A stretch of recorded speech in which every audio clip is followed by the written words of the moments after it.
This is Audible. Tantor Audio, a division of Recorded Books, presents Open Encounters by Luna David and Morningstar Ashley. Narrated by Cale Williams. Chapter 1. Boy. Colby had been so worked up waiting for this night that his thoughts had been taken over by images of what he was going to do.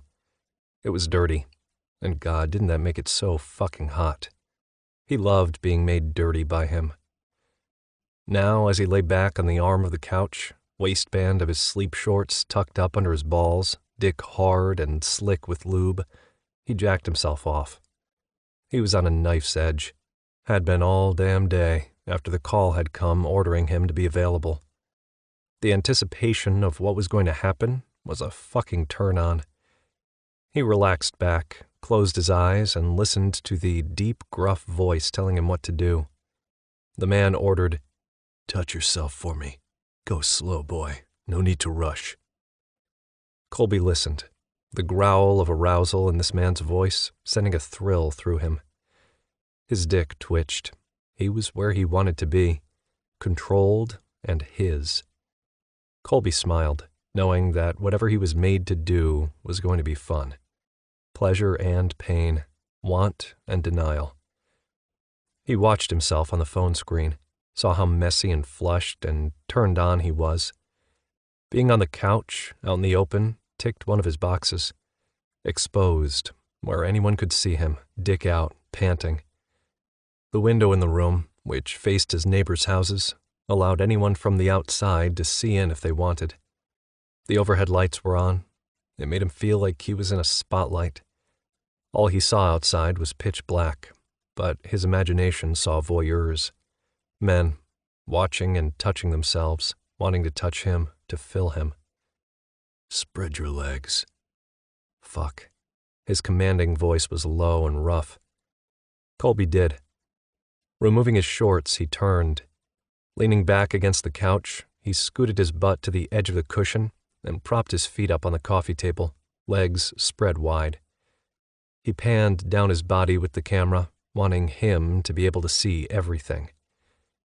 Then he propped the phone up on the coffee table between his legs, whole in full view. He moaned.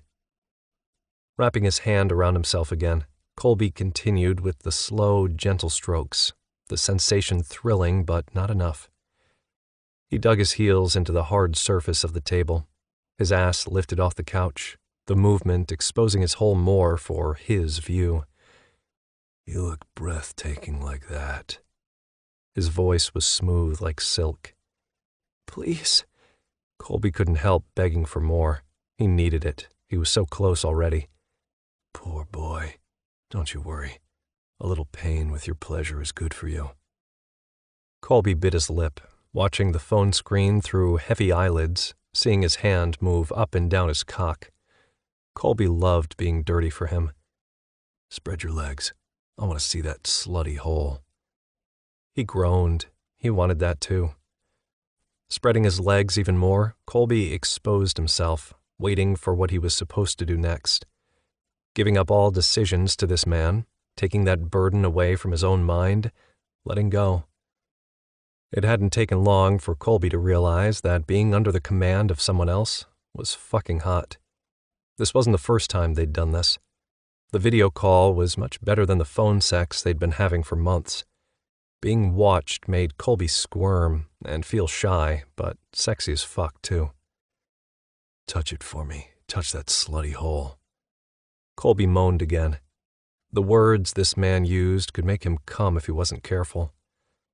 He let go of his cock and slowly trailed his finger down over his balls, past his taint, to the wrinkled flesh begging for more attention. Attention Colby hoped to be getting later when they met face to face. Colby was tired of his own hand, and boys his age were bumbling idiots. Now that Colby had graduated, he no longer had to deal with high school boys anymore. Colby turned his head toward the garage door. He swore he heard something, but Colby was sure he was home alone.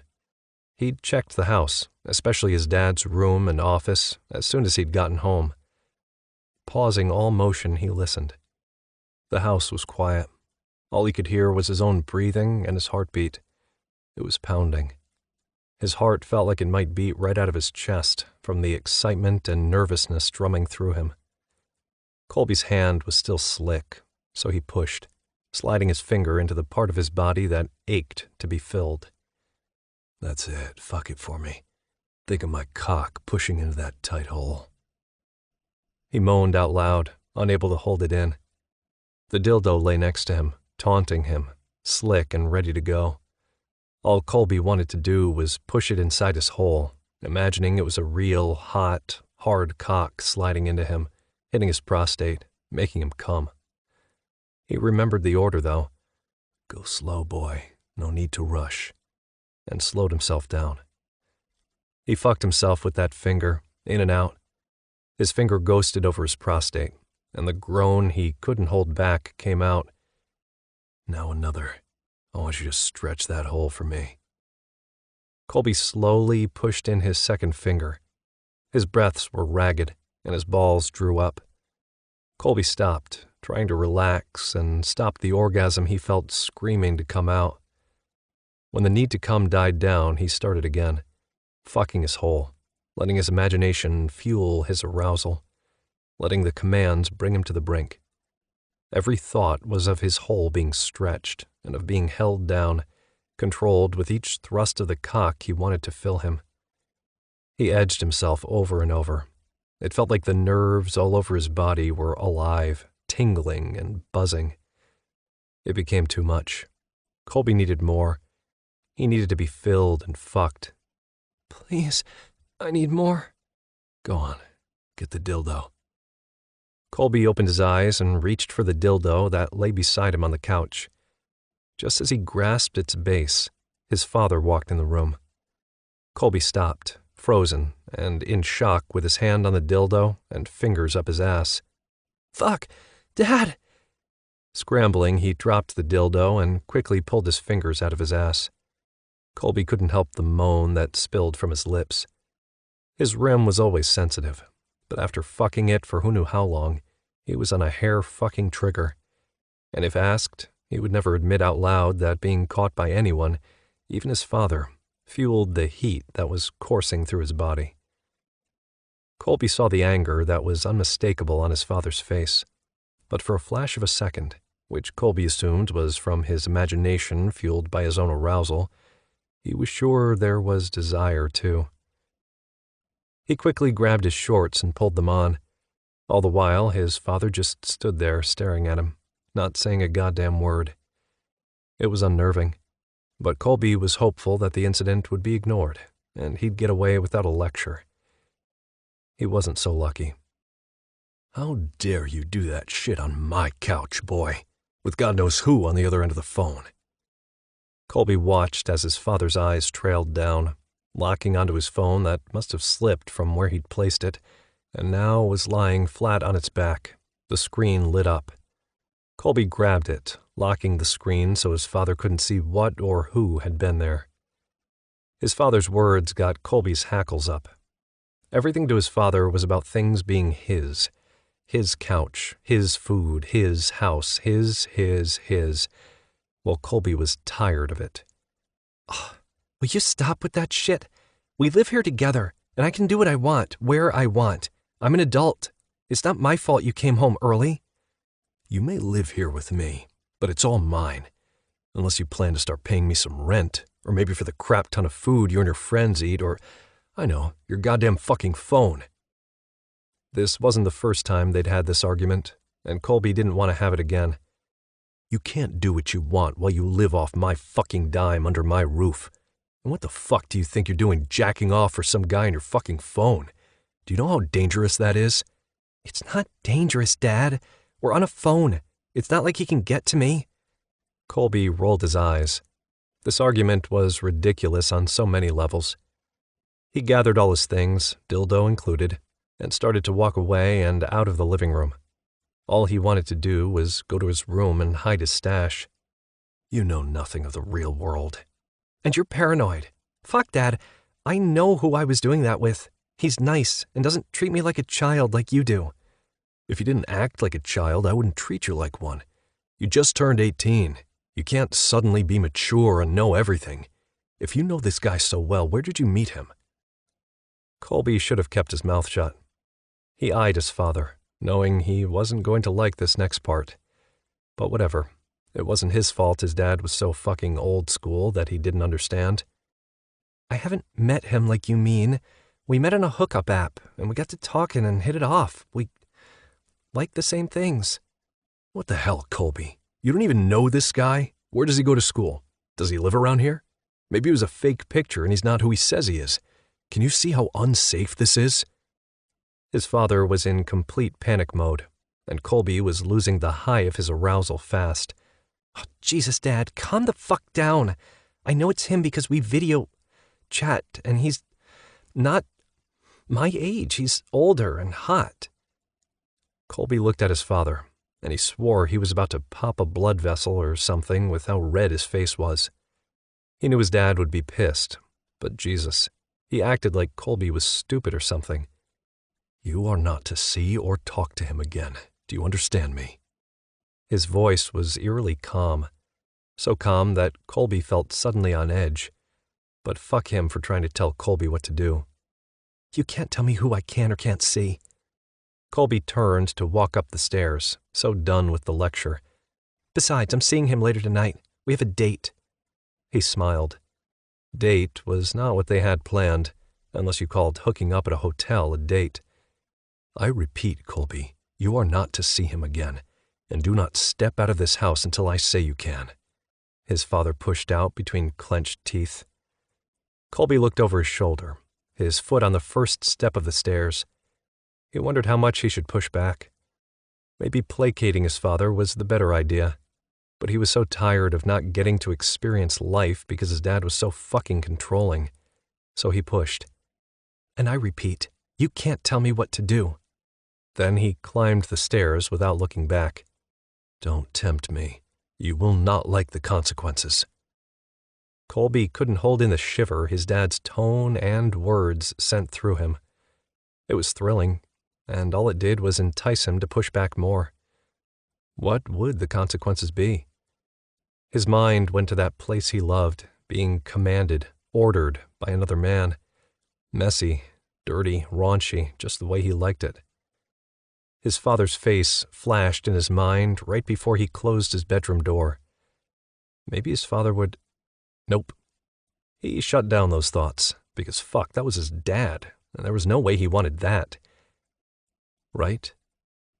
God, he needed to get fucked.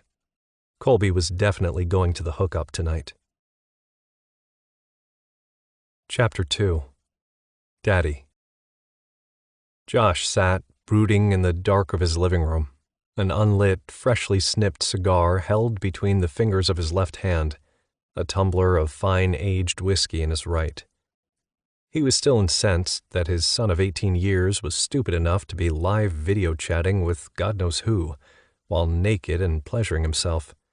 That in itself was bad enough, but the very real possibility that the person on the other end of the line could have been recording Colby jacking off and then spread it all over the internet like wildfire had his blood boiling again. Josh sank back into his plush leather club chair and crossed his legs, settling in for the long haul. If he had to, he'd wait patiently for hours for his son to fuck up again. At that point, it wasn't an if, it was a when. Josh was a betting man. That, and the fact he knew Colby inside and out, meant he'd wager pretty much anything that Colby would be making his way down the stairs with a mind to sneak out after being told he was forbidden to do so. Stubborn little asshole. Since Colby had been so goddamn adamant about going out later with an older predator, regardless of whether he was allowed to do so or not, Josh wasn't taking any chances. Colby didn't get his stubbornness by accident.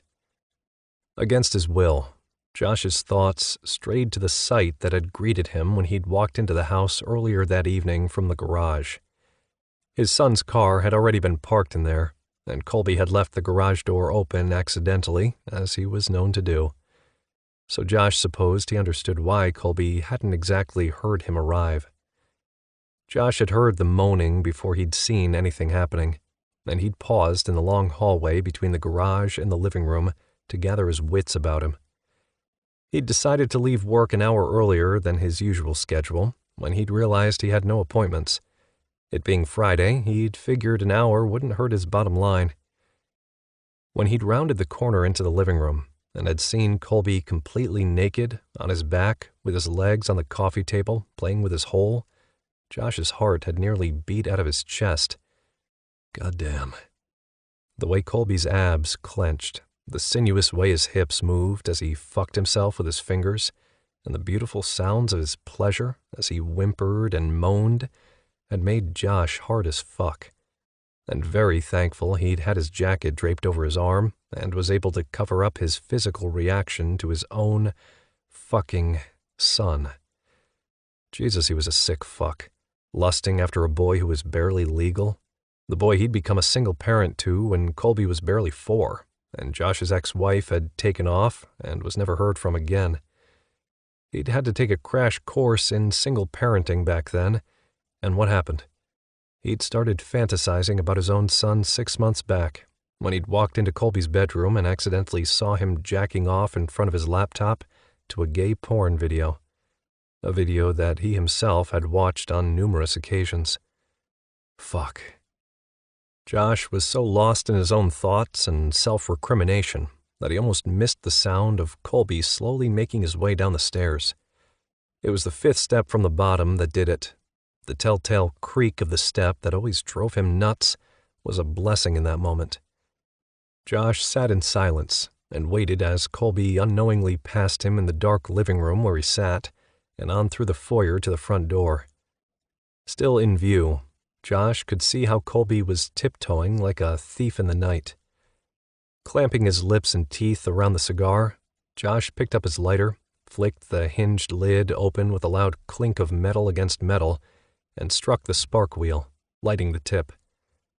The satisfaction that shot through him at the startled gasp his son let out, while spinning around to face him, eyes wide, hand to his heart, probably wasn't the most mature reaction he could have had. But all of that flew right out the window when Colby turned on the living room lights and pinned him with a mutinous glare. The heat of anger in Colby's gaze, coupled with his appearance, the flush of his cheeks, the tousled hair, the bright teal sweatshirt cut off at his ribs, some skinny jeans that looked like they were painted on, and the matching teal fingernails and toenails with pink flip-flops, nearly did him in. Josh didn't know whether to be angry the kid was leaving the house that way, or turned on by his blatant attempt to arouse whomever crossed his path. When Josh's eyes finally made it back up to Colby's face, he realized the eyeshadow, mascara, blush, and lip gloss just wrapped everything up in a pretty bow. I'm so fucked. Dick harder in his pants than he'd ever remembered it being, Josh maintained his seat and puffed on his cigar to give himself a moment. Then he placed it in the ashtray and set down his tumbler. Taking a few deep, fortifying breaths, he was about to speak when Colby beat him to it. "What the fuck, Dad?" Nope. Up like a shot out of his chair, Josh advanced on his son with more anger than he'd ever felt toward him. Josh's own broad 6'2" frame dwarfed Colby's much smaller frame. At 5'9", slim, and with a nearly hairless body, Colby was the epitome of a twink. Josh's ex had been a tiny woman, the boy taking after her in many ways. As Josh approached, Colby's eyes grew huge, and he retreated a couple steps, stealing a glance off to his right toward the stairs he'd just come down minutes ago. Josh narrowed his eyes at him and shook his head. "Don't even think about—" But it was too late. The little shit had seen his possible escape route, and he'd taken it. Colby was faster than Josh thought he'd be capable of, and was halfway down the hall and on the stairs before Josh had even been able to gather his wits about him. Before rational thought kicked in, Josh was racing after him, head full of steam, dick still hard, and growing harder at the thought of a chase. When he got to Colby's bedroom door, it was locked. Josh knocked twice on the door, but kept his tone steady and even when he said, So help me God, if you don't open your door in the next 10 seconds, you're going to regret it. Just go away. I'll stay home. Leave me alone. 10, 9, 8, 7. The door flew open, and the vision before Josh shouldn't have turned him on as much as it did. While Colby did his best to look angry and tough, there was an underlying hint of fear that revved Josh's engines even more.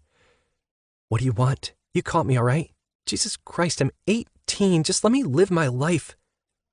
Josh raised a brow when the kid's last words were accompanied by his desperate attempt to hide again by trying to shut the door. Josh's foot stopped the door from being slammed in his face, and he pushed it back, entering the room.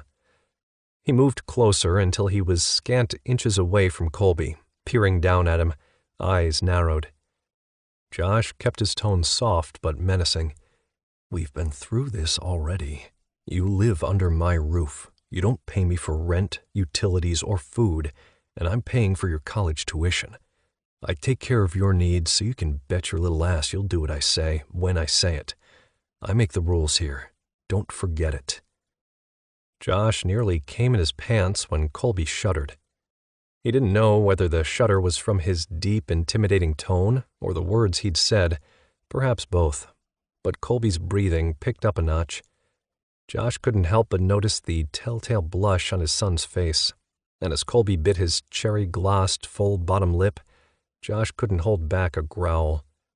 He didn't think things could get worse, but he watched as his boy's pupils dilated and his lids grew heavy. Fucking hell. Josh skimmed his eyes down Colby's body, and his mouth salivated, literally salivated, at the bulge he saw growing in Colby's skin-tight pants. Something in him snapped. The tenuous hold he'd had on his self-control over the past 6 months was gone, done and dusted. Josh brought his hand up to grab Colby's chin in a tight hold, and had to hand it to him for not flinching at the grip nor the lust Josh knew he had brewing in his own eyes. Determined to see it through, whatever it turned out to be, Josh growled out, "You've been treating me with disrespect for a long time, Colby. It stops here and now. I'm going to be coming up with a list of rules for you to follow, and going forward, you will be punished as I see fit every time there's an infraction." Josh could feel Colby's teeth grinding in anger under his still firm grasp before the kid spoke. You've got to be kidding me. I'm a fucking adult. Colby's murderous expression nearly had Josh tossing Colby down on his bed and rutting into him wildly, with no finesse, until he was sated and his son was well used and obedient. Keep testing me, little one. You don't seem to understand how this is going to go from now on, so I'm going to administer your first punishment. Which punishment I choose will be solely based on the behavior you're exhibiting, and your little foot-stomping toddler tantrum earlier just bought you a spanking. You've got to be fucking kidding me. Josh tightened his grip on his son's chin and leaned down so their noses were nearly touching. The more you fight me, the harder the punishment. I suggest you shut your pretty little mouth so we can get it over with. The whimper Colby let out nearly did him in, and he couldn't help but rub his nose softly against Colby's, garnering yet another of those sweet sounds of submission. Josh met Colby's gaze, and while there was still incredulous anger there, the heat was overwhelming it by a mile. Josh smirked. Now pull your pants down. What? Interrupting Colby, he growled low in his throat and whispered darkly, You're on very dangerous ground. Be careful. Anger simmered in Colby's gaze, and goddamn if Josh didn't want to bite the side of his neck where Colby's skin was mottled red from anger. But Josh gathered himself and shored up his control. Letting his son go and stepping back, he made a get-on-with-it gesture and waited, arms crossed over his chest. Colby crossed his arms over his chest, a direct reflection of his own stance, and glared. You can't be serious. Deadly. Don't make me ask again, or the punishment will be double. Grumbling the whole time about being humiliated by his own father, Colby unbuttoned his pants and tugged them just below his hips, unwilling to pull them down further. Josh noticed Colby's emotions had caused his cock to soften, which Colby covered quickly with both of his hands. Josh sat down on the platform bed, which was the perfect place for a spanking. It would be the first one he ever gave his son. He wasn't a punish-while-angry parent, so usually, by the time he had settled down, so had Colby, and it had never been needed. Until now, he thought to himself, as he scooted back and patted his lap. Colby's eyes grew huge, and he shook his head, backing away from him. Josh's voice softened as he beckoned Colby closer. Let's get it over with so it's done, and you won't have to worry about it anymore. We can talk about your curfew and the rules afterward if you like. Come. He held out his hand, and his son slowly made his way back over, hampered by his pants gripping his thighs. Josh's heart nearly pounded out of his chest at the mistrust he saw in Colby's eyes. But if he wasn't mistaken, the lust was still there, so Josh praised him. That's it. Good. Don't be skittish. Face flushed with humiliation, arousal, and some residual anger, Colby had never looked so beautiful to him. Josh clasped Colby's hand when he got close enough and pulled him to stand between his legs, so he had to look up into Colby's eyes. They stared at each other for several long, drawn-out moments, both seemingly mesmerized by the other. Trust this is what you need. Have I ever steered you wrong? Josh asked. Colby shook his head, but turned his eyes away as if their gaze became too intense for him to maintain. Josh squeezed Colby's hand to get his attention. Lay across my lap, with your legs and torso supported by the bed. With one last-ditch effort, Colby pulled back, begging, Dad, please, don't do this. I won't sneak out again, I promise. Colby didn't move back more than a step before Josh's grip on his hand held him in place. You're my boy. You'll always be my boy. But right now, I need you to take your punishment like a man, the man you keep claiming to be. Colby stood taller, pulled in a deep breath, and let it out before moving closer. Colby tried to climb awkwardly on top of him, but Josh was done waiting for him. He nearly lifted Colby off his feet to get him in place, but when he was there, Josh couldn't keep himself from letting his hands wander a bit. Josh gripped one of Colby's thighs and squeezed while sliding his other hand up Colby's back to clasp his neck. Leaning over, Josh whispered in his ear, I need you to count each spank as they happen. Understood? Yes, Dad. That's a good boy. Colby groaned, pillowed his arms on the bed, and hid his head in the circle of them. Still gripping his outer thigh, Josh raised his other hand and swiftly brought it down hard on his son's beautiful bubble butt. Ow, fuck, Dad! Josh pinched the spot he'd just spanked, eliciting a yelp. Do you need a reminder? Shit, one, okay?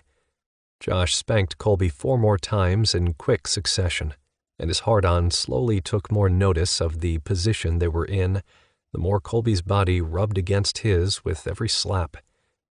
2, 3, 4, 5. Jesus. Colby was panting now, but Josh knew he had to get through to him, and this was the way it was going to be. If Colby hated it enough, he'd stop acting out and behaving like such a wanton slut. Josh's hand was getting hot as he slapped 3 more times, never hitting the same spot twice. 6, 7, 8. Good boy. Colby's hips flexed, and he gasped, making Josh take notice. Well. Felt an awful lot like Josh wasn't the only one turned on. He'd just have to see what would come of it. Josh reddened his own hand and Colby's ass once more. 9, 10, 11, 12. Daddy, oh my God. That's it, son. 3 more and you're done. You're doing so good. Colby whimpered, but nodded his head. He gave Colby's ass soft caresses, giving him a moment to gather himself for another round. Josh lifted his hand for the final 3, and he didn't take it easy on him. The last 3 were the hardest yet, and when Colby cried out and moved his hips, trying to find friction, Josh could feel pre-cum dribbling out of his son's slit. 13, 14, 15, please, no more. Josh placed his palms on Colby's bright red cheeks, murmuring soft words of praise. It's over, baby. You were such a good boy. You took your punishment so well. The hitched breath Colby took speared his heart, but Josh knew before he drew him into his arms, he had to make sure he took care of him afterward. Reaching over to Colby's nightstand, Josh pumped some of Colby's ever-present hand lotion into his palm and rubbed it slowly and ever so gently into the boy's flaming skin. Colby's whimpers turned to little mules of the pleasure he was obviously feeling from Josh's hands kneading his flesh. When Josh was done, he turned his son over, and Colby gasped, trying his best to hide his erection. Josh pulled him into a hug and whispered in his ear, "Don't be ashamed. It's just your body's response to stimulation. Look, mine did the same." Colby gazed up at him shocked, and then looked down to where Josh's cock was nearly poking out of his pants, hard as steel, wet at the tip, and ready to fuck. When his son gazed up into his eyes, an imploring look on his face, lips so plump and kissable, Josh nearly leaned in to press their lips together. But he knew they had some things to talk about first. "Do you understand why I had to punish you?" Colby's sad eyes gazed up at him as he nodded. "Tell me why you think I did it." Taking in a shuddering breath, Colby sat in his arms, curled up and vulnerable, and finally admitted, "I was being disrespectful. I'm sorry." Josh nodded. "You were, and I accept your apology, but that's not the only reason." Colby's eyes reflected his confusion. "You met a stranger online, an older man. You masturbated on camera with him and made plans to meet him. Colby, you can't trust people so easily. He clearly wanted to take advantage of you." "But I've only ever done it once, and it was awful. And the kid was my age and didn't prep me at all. This guy said he'd teach me. He liked to tell me what to do, and that made it easier for me because I didn't have to make any decisions. I just wanted someone experienced to show me." "What did you want him to show you?" "I just wanted to let go and be touched and learn how to do everything." "What do you mean by everything?" Colby buried his head into the side of Josh's neck. "Oh my God, don't make me say it." Josh hummed and kissed the top of Colby's head. "I think we need to start at the beginning. So, let's begin with what turns you on." Still hiding, Colby whispered, "This is so embarrassing." "Be brave for me." Colby moaned, and the shuddered breath he let out tickled against Josh's neck in the best possible way. Goosebumps slid up his arms and the back of his neck. I guess I like my nipples played with." "I love that too. Keep going." I love playing with my balls and my taint when I'm jacking off." Jesus. Josh was going to lose control if Colby continued. He didn't think he was capable of asking his son to stop at that point, and if he was honest with himself, Josh didn't want him to. "You're being such a good boy. What else?" "It's too embarrassing." "Baby, there's nothing to be embarrassed about. Our bodies are made up of a lot of erogenous zones, and getting to know yours is normal and nothing to be ashamed of." Colby sucked in a breath and let it all out in a rush. "I love anal play. Nothing gets me hotter than when I slide my finger or my dildo deep in my ass. My favorite position is being on my back, legs against my chest, and spread as I pump my lubed dildo in and out of my ass." "And you wanted the man you were FaceTiming with to fuck your hole? You liked the idea of someone telling you what to do, taking control so all you have to do is feel?" "God, yes. So bad it almost hurts. I feel so empty and I want to be filled." Fucking hell. Josh was a goner. He'd never been so turned on in his life, and he was holding on by a very thin thread. But he just couldn't stop. "You want to be filled with a real cock, don't you? And you would let him slide into you bare, so you could feel his cum when he shoots deep inside of you?" Colby let out a soft cry and reached down to grip his cock and tug on it, and that was it. Josh lost all semblance of control and slapped Colby's hand away. I didn't give you permission to touch yourself. Colby pleaded. Please. Josh practically tossed Colby on his back on the bed and yanked his pants off him. Colby's gasp only made him hotter, and Josh dove in for a taste of those lips. God, those luscious lips. Panting, Josh pulled back and looked his son in the eyes. You wanted someone older and experienced to teach you how it feels? Yes. Colby's eyes were liquid sex and so needy. Pre-cum was dripping from Josh's slit, and all he could think about was getting deep inside that sweet, nearly virgin ass. Josh practically tore the boy's shirt off, ignoring his whimpers. Who do you trust most in the world? Colby's breath caught before he admitted, You. Josh kneeled on the bed between his son's now spread legs. That's right, me. God damn, you're such a good boy saying all the right things.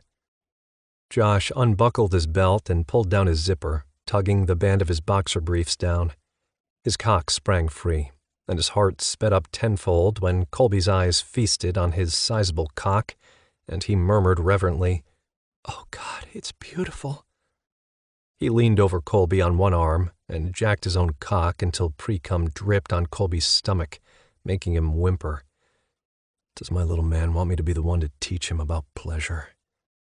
Colby's eyes closed, and his head tilted back, and just as he whispered, Oh God, yes, yes, please, Josh latched onto his neck, kissing, licking, and sucking until blood rushed to the surface, leaving a deep, dark mark there, a mark of possession.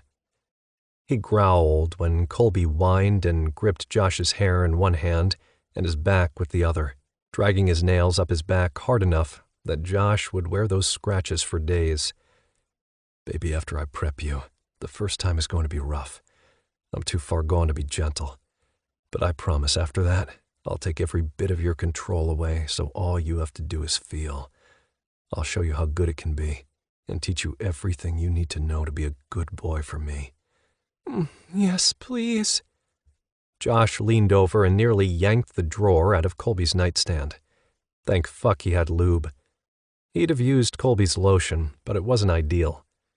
Josh slicked up his hard cock and began to prep Colby. God, he was so fucking tight. Josh knew he'd never been inside of anyone who was as tight as his son, and it revved him up even more, if that was even possible. Once Colby was prepped enough, Josh pressed the head against his son's beautiful pucker, grating out, Relax and let me in, little one. Yes, Daddy. And goddamned if Colby wasn't using that name to drive him fucking crazy. He met Colby's gaze for a second and saw the gleam in his eyes. Then Josh was completely distracted when he felt Colby's muscles unfurl, practically sucking his cockhead in, and Josh could do nothing but look at where they were joined.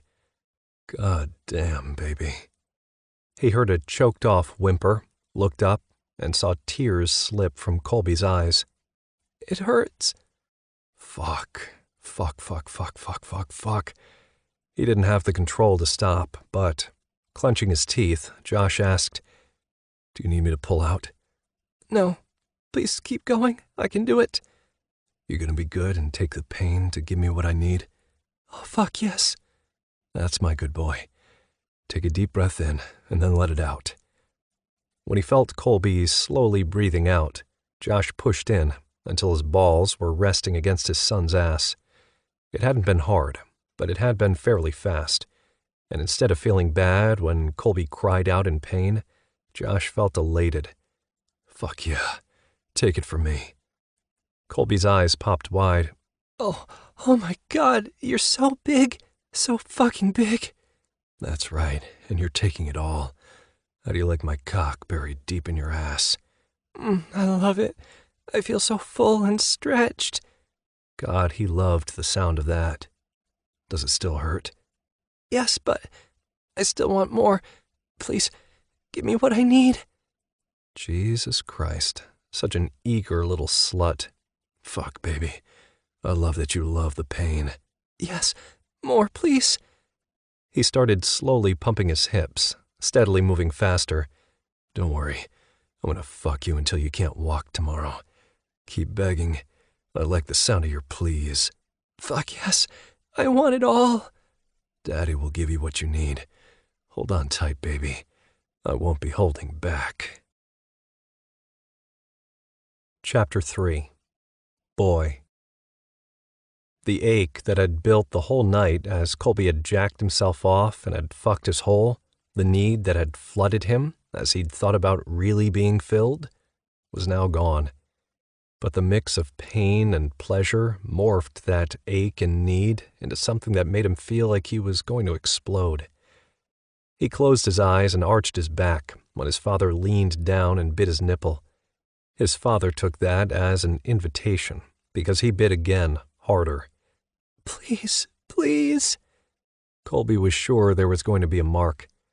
Colby shifted restlessly, not sure if he needed more or if it was too much.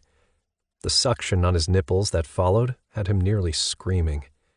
His balls ached and pulled up tight. It was like he could feel every nerve tingling in his body, coming alive. That's it, baby. Good boy. Do you like my cock? Colby couldn't speak. He opened his eyes, locking with his father's, as he nodded and whimpered, not knowing how to get real words out. This feels so good. God, you're so fucking tight. Colby gasped, arching his neck as his eyes fell closed. His father's thrusts picked up, slamming into his hole over and over. Colby began to move, rock with him, and squeezed his muscles around that thick cock. His father growled, and suddenly Colby found himself flipped over on his belly, empty and feeling needy. Up on your knees, sweetheart. Colby pushed his weakened legs under himself as his dad grabbed his hips and pulled him back. Hands on the headboard. Before Colby could move, strong arms wrapped around him from behind, pulling him up. Colby reached out, placing his hands on the headboard as he was ordered. He felt the rounded head of his father's cock rub against his hole, and he pushed back. Don't move, his father told him sternly. The words were what Colby wanted. Who knew why he loved being told what to do in bed? But goddamn, just his father's voice, his tone, could get him off. He knew he liked older men, ones who knew what the fuck they were doing in bed. And yeah, he'd always found his dad hot because fucking A, he was. Even his friends had told him so. But Colby had never thought that one day he'd be in his bed being fucked by him. He also couldn't find any regrets. Sweetheart, his dad whispered, this is gonna hurt, but it will feel so good for me. Without waiting for Colby to respond, his dad slammed into him, and Colby screamed. Then his dad slapped his hand over Colby's mouth, muffling any noise that might escape. This is my hole, his dad growled out through clenched teeth. No one is to touch you again. Another hard thrust, and Colby felt the tears fall from his eyes. It was all too much, but he couldn't stop wanting more. Oh, fuck, what am I doing? His father whispered. But he didn't stop. He turned into an animal, biting and nipping at Colby's neck and shoulders, thrusting into him with abandon. Colby was shocked by the violence of his movements at first, but soon he was so lost in his own world of pleasure that he became overwhelmed. Colby heard the moans and growls spilling from his father. He felt his own cock, hard and slapping against his stomach with every thrust. He wanted to reach down and grab it, but he couldn't. His hands were the only things holding him up. Yes, Daddy. Fuck me. Oh, fuck, I'm gonna come. I'm gonna come in my son's ass. Oh, God, yes. Colby felt the moment it happened. His father's cum shot into him, warm and soothing, and it thrilled Colby. He'd done that. Colby had made him feel that good. Everything was suddenly too much. The sensation of his insides being flooded by his father's cum, the stretch of his hole around his cock, his father's teeth biting into him. Colby shot over and over until he was drained, and his arms were too weak to hold him up. His father held onto him tightly, their bodies locked in an embrace, his cock softening inside Colby. But his dad didn't move to pull out. Colby was glad. He didn't want to be separated from him yet. He felt light kisses being placed over his neck and shoulders. He sighed. feeling loved and wanted and completely sated. "Did you enjoy that, boy? Was it what you wanted?" his sir whispered in his ear. He rolled his eyes, as if that was a real question. "Yes, sir. Our scenes are always perfect." His sir, Jeff, laughed behind him. "I'm glad you think so. I have to say, though, I'm glad you asked for a daddy and son scene." Misha giggled. His sir was often coming up with the hottest fucking scenes for them to play out, but occasionally he asked for Misha's opinion. He couldn't help that he liked things dirty, and taboo role plays were always the dirtiest in his opinion. "You're such a good daddy to me, sir," Misha said, trying to come across as coy and sweet, not teasing in any way. But it didn't work, because his sir knew him too well and spanked his ass hard as he pulled his soft cock out. Misha yelped, but he didn't move. Misha knew Jeff liked this part. Watching his cum pour out of his boy after they had sex made Jeff feel possessive, and Misha liked when he felt that way. Misha felt Sir's fingers trail over his sensitive hole. He hurt a little with how rough they'd gone, but he also loved it. Loved being able to feel Jeff long after a scene. He heard his sir hum behind him and looked over his shoulder. Jeff's eyes were locked on Colby's hole, probably still stretched open after the fucking he'd just received. "Do you like what you see, sir?" "You know I do, sweetheart." Another slap to Misha's ass, and Jeff climbed off the bed. "Now let's go take a shower so I can take care of that hole of yours." Jeff reached a hand out and helped Misha climb gingerly off the bed. Misha stood on his toes and kissed his sir. "Thank you." Jeff smiled. "You're welcome, Misha." As they walked to the bathroom, Jeff's hand on the small of his back guiding him, Jeff said, "If you liked this role play, I bet you'll love the next one I have planned." Misha stumbled. That tone of voice was always one of promise. He couldn't wait. Jeff walked in the kitchen just after Misha had placed their breakfast on the table. They usually took turns cooking, but since Misha didn't have school that day and Jeff had a meeting, Misha had taken it upon himself to cook for Jeff that morning. "Looks wonderful, sweetheart," Jeff said, as he leaned in and pressed a slow, lingering kiss to his lips. Misha smiled up at him when he pulled back. Misha poured them both some coffee before joining Jeff at the table. "I'm not happy you have that meeting today. It's Saturday. You should be relaxing, not working again." "I know, boy. After my business trip next week, things will slow back down, and I'll be home weekends again," Jeff said as he stood, bringing their empty plates over to the sink. "Are you still having lunch with the boys today?" Misha clapped excitedly. "Yes, I texted them last night to confirm. Oh, and Zach said his sir gave him a sexy little task to complete and that we have to help him." Misha couldn't wait to see his friends. Jeff chuckled as he rinsed his plate. "And did Jack say it was a sexy little task, or are you ad-libbing, boy?" "Well, no, but if I know him the way I think I do, Zach's tasks are always sexy and always embarrassing." Misha walked over to the sink and reached around Jeff, grabbing the dishcloth and wetting it under the running water. As he washed off the table, he murmured quietly, "At least for Zach, anyway." Then he smiled. But his big bad Dom knew him too well after 3 years, because in the next second, pain shot through his left ass cheek. "Ow!" Misha tried to rub the pain away, but a wet hand shooed his hand away from doing it. "No soothing it, boy. You deserved that for enjoying your friend's pain too much." "Yes, sir. But we both know it's not pain for Zach." Jeff laughed again. "True, but that doesn't mean you should enjoy it quite so much." Misha turned back to the sink to put the cloth away and found Jeff washing the dishes. Rolling his eyes to his sir's back, he walked over and shooed him away from the sink.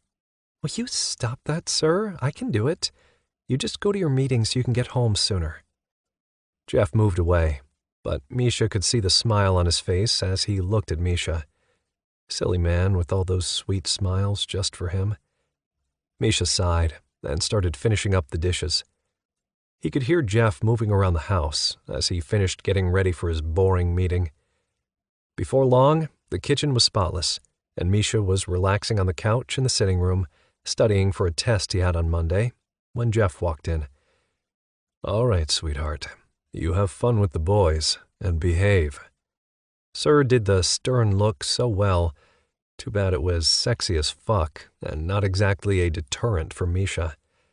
"And remember, I'm having drinks with Ronan and the guys tonight, so I won't be home until late." Misha had forgotten.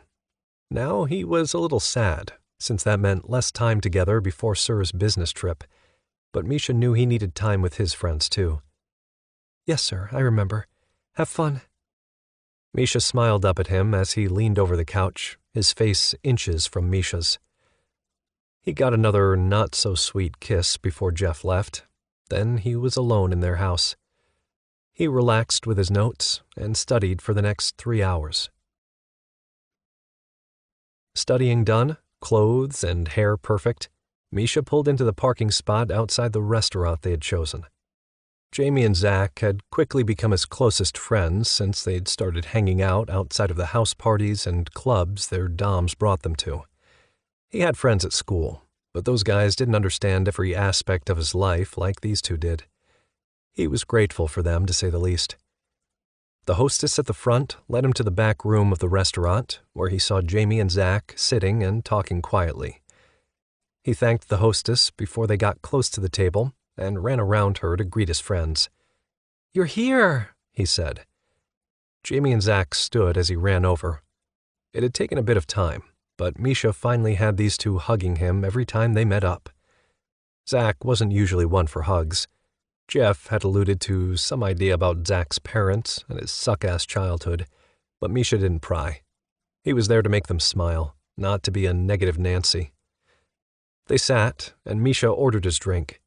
They chatted about Misha's classes, Jamie's job, and some trip that Ronan planned to take them on, and Zach's job, which seemed boring to Misha, but he wasn't a real artsy person. "Okay, now that we've done the obligatory catch-up, can we discuss fun stuff?" Misha grinned big when both Jamie and Zach blushed. They knew him too well. "We are talking about fun stuff. Are you trying to tell us we're boring, Misha?" Jamie asked with a wink. "Yes." Misha stuck his tongue out at Jamie before continuing. "Let me tell you about the scene we did the other night." Nope, no way. You tell too much detail," Zach replied as his cheeks turned pink. "I'll keep it tame." Misha grinned. Their role plays were in no way tame or able to be told in any non-explicit way. "Oh, I know that look. You two are not vanilla in any sense of the word. There's no way you can do it," Jamie said. The boys quickly moved on to talking about some of the new subs and dom-sub couples they'd seen at the club. Even though it wasn't the kinky talk Misha wanted to have, it was fun to gossip on just about anything with Jamie and Zach. Apparently, there was one sub who couldn't take the hint that Ronan was taken and kept offering himself to him. "I was never worried or even jealous, but damn, that guy got on my nerves. Ronan finally had to call one of the dungeon masters and get him removed." "Of course you don't have to be jealous. Dr. Kincaid loves you," Misha said. When their food came, they ate and talked, mostly Misha badgering them about kink scenes they'd done, and generally did their friend thing that Misha loved. It always took them so long to eat since they were nonstop talking during the meal, but an hour later, their plates had been cleared and coffee had been served. "What's been one of your most exciting or favorite scenes that you've done?" Misha asked. Jamie and Zach stared at each other, clearly contemplating if they should just give in, and Misha obviously thought they should because it was fun. "I'm not sure why we even hold out on him since we always give in anyway," Zach said to Jamie. Misha squealed and clapped. "Yay! Okay, first question." Misha tapped his chin and thought. He knew he only had a finite number of questions or topics they'd talk about. They may give in, but there was a limit. "You guys never answered, but what has been your most exciting or surprising scene?" To his shock, Jamie went first. He was blushing, of course, but he wasn't as red as he used to get, especially after the first time he'd been caught watching Dr. Kincaid fuck and scene with Misha and Jeff. Oh, how he's grown. Well, not that long ago, Ronan and I scened with Knox and Zach, but as fun as that was, I think my most surprising was at the house party at Ronan's when I found myself turned on beyond belief when Zach showed up as Callie. Zach looked away, probably trying to hide his flaming red cheeks. He never got better with the blushing, but that was okay, because that was just how Zach was. Oh, I remember that night. You two were hot on that couch with Dr. Kincaid. Misha fanned himself and winked at Zach. Jamie laughed, but said, "Knock it off, Brat. Okay, Zach, your turn." I agree, that night was, wow. But I think my most surprising was 2 weeks ago when Knox brought me to a house party at another one of his friends' houses. Knox didn't have me dress up like he usually does. I really should have known something was up with that because the man loves his costumes for me. When we got there, everything went as it normally does. We greeted the hosts, went to the dungeon, and I went to my knees by Knox, waiting for my instructions. Zach shifted in his seat. Misha wasn't sure if it was from arousal or embarrassment. Really, both were the same for Zach, though. Then he told me to strip. Again, not odd, given I had a butt plug in, one of the bright pink vibrating ones he loves so much. It wasn't until he led me over to the empty buffet table, surrounded by a handful of subs holding food, that I started to think something was up. But that something wasn't what I thought it was going to be. Jamie leaned forward, arms on the table. What was it? I was... Zach cleared his throat, shifted in his seat again, then said, I was the buffet. I lay down on the table and the subs placed all sorts of finger foods on my body. For the next 2 hours, I was eaten off of, while Knox turned the vibration to the plug on and off. Misha collapsed back in his seat. Well, that was kind of hot. All right, first, your dom is clever as fuck. Second, man, does he know you. I bet you loved that. I think I'd love that. I might have Jeff add that to my list. I did and didn't, but I apparently liked it enough that my cock was hard, and Knox told me he'd probably surprise me with it again. So, yay. Zach deadpanned the last part as he rolled his eyes and laughed, making both of them laugh too.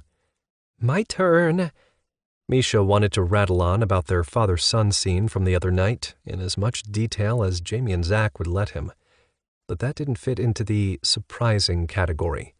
God, he loved that scene. It was hot and raunchy, and it made his cock twitch in his pants just thinking about it. My most surprising was a date night Jeff and I had about 6 months ago, I think. We'd gone out to this restaurant. The owner was a friend of Jeff's or something. Then, at one point, I'd gotten up to go to the bathroom. Misha thought back to that night. He and Jeff always talked about boundaries and things they wanted to try or do, so Jeff basically had a list of permission slips from Misha, and he used them often.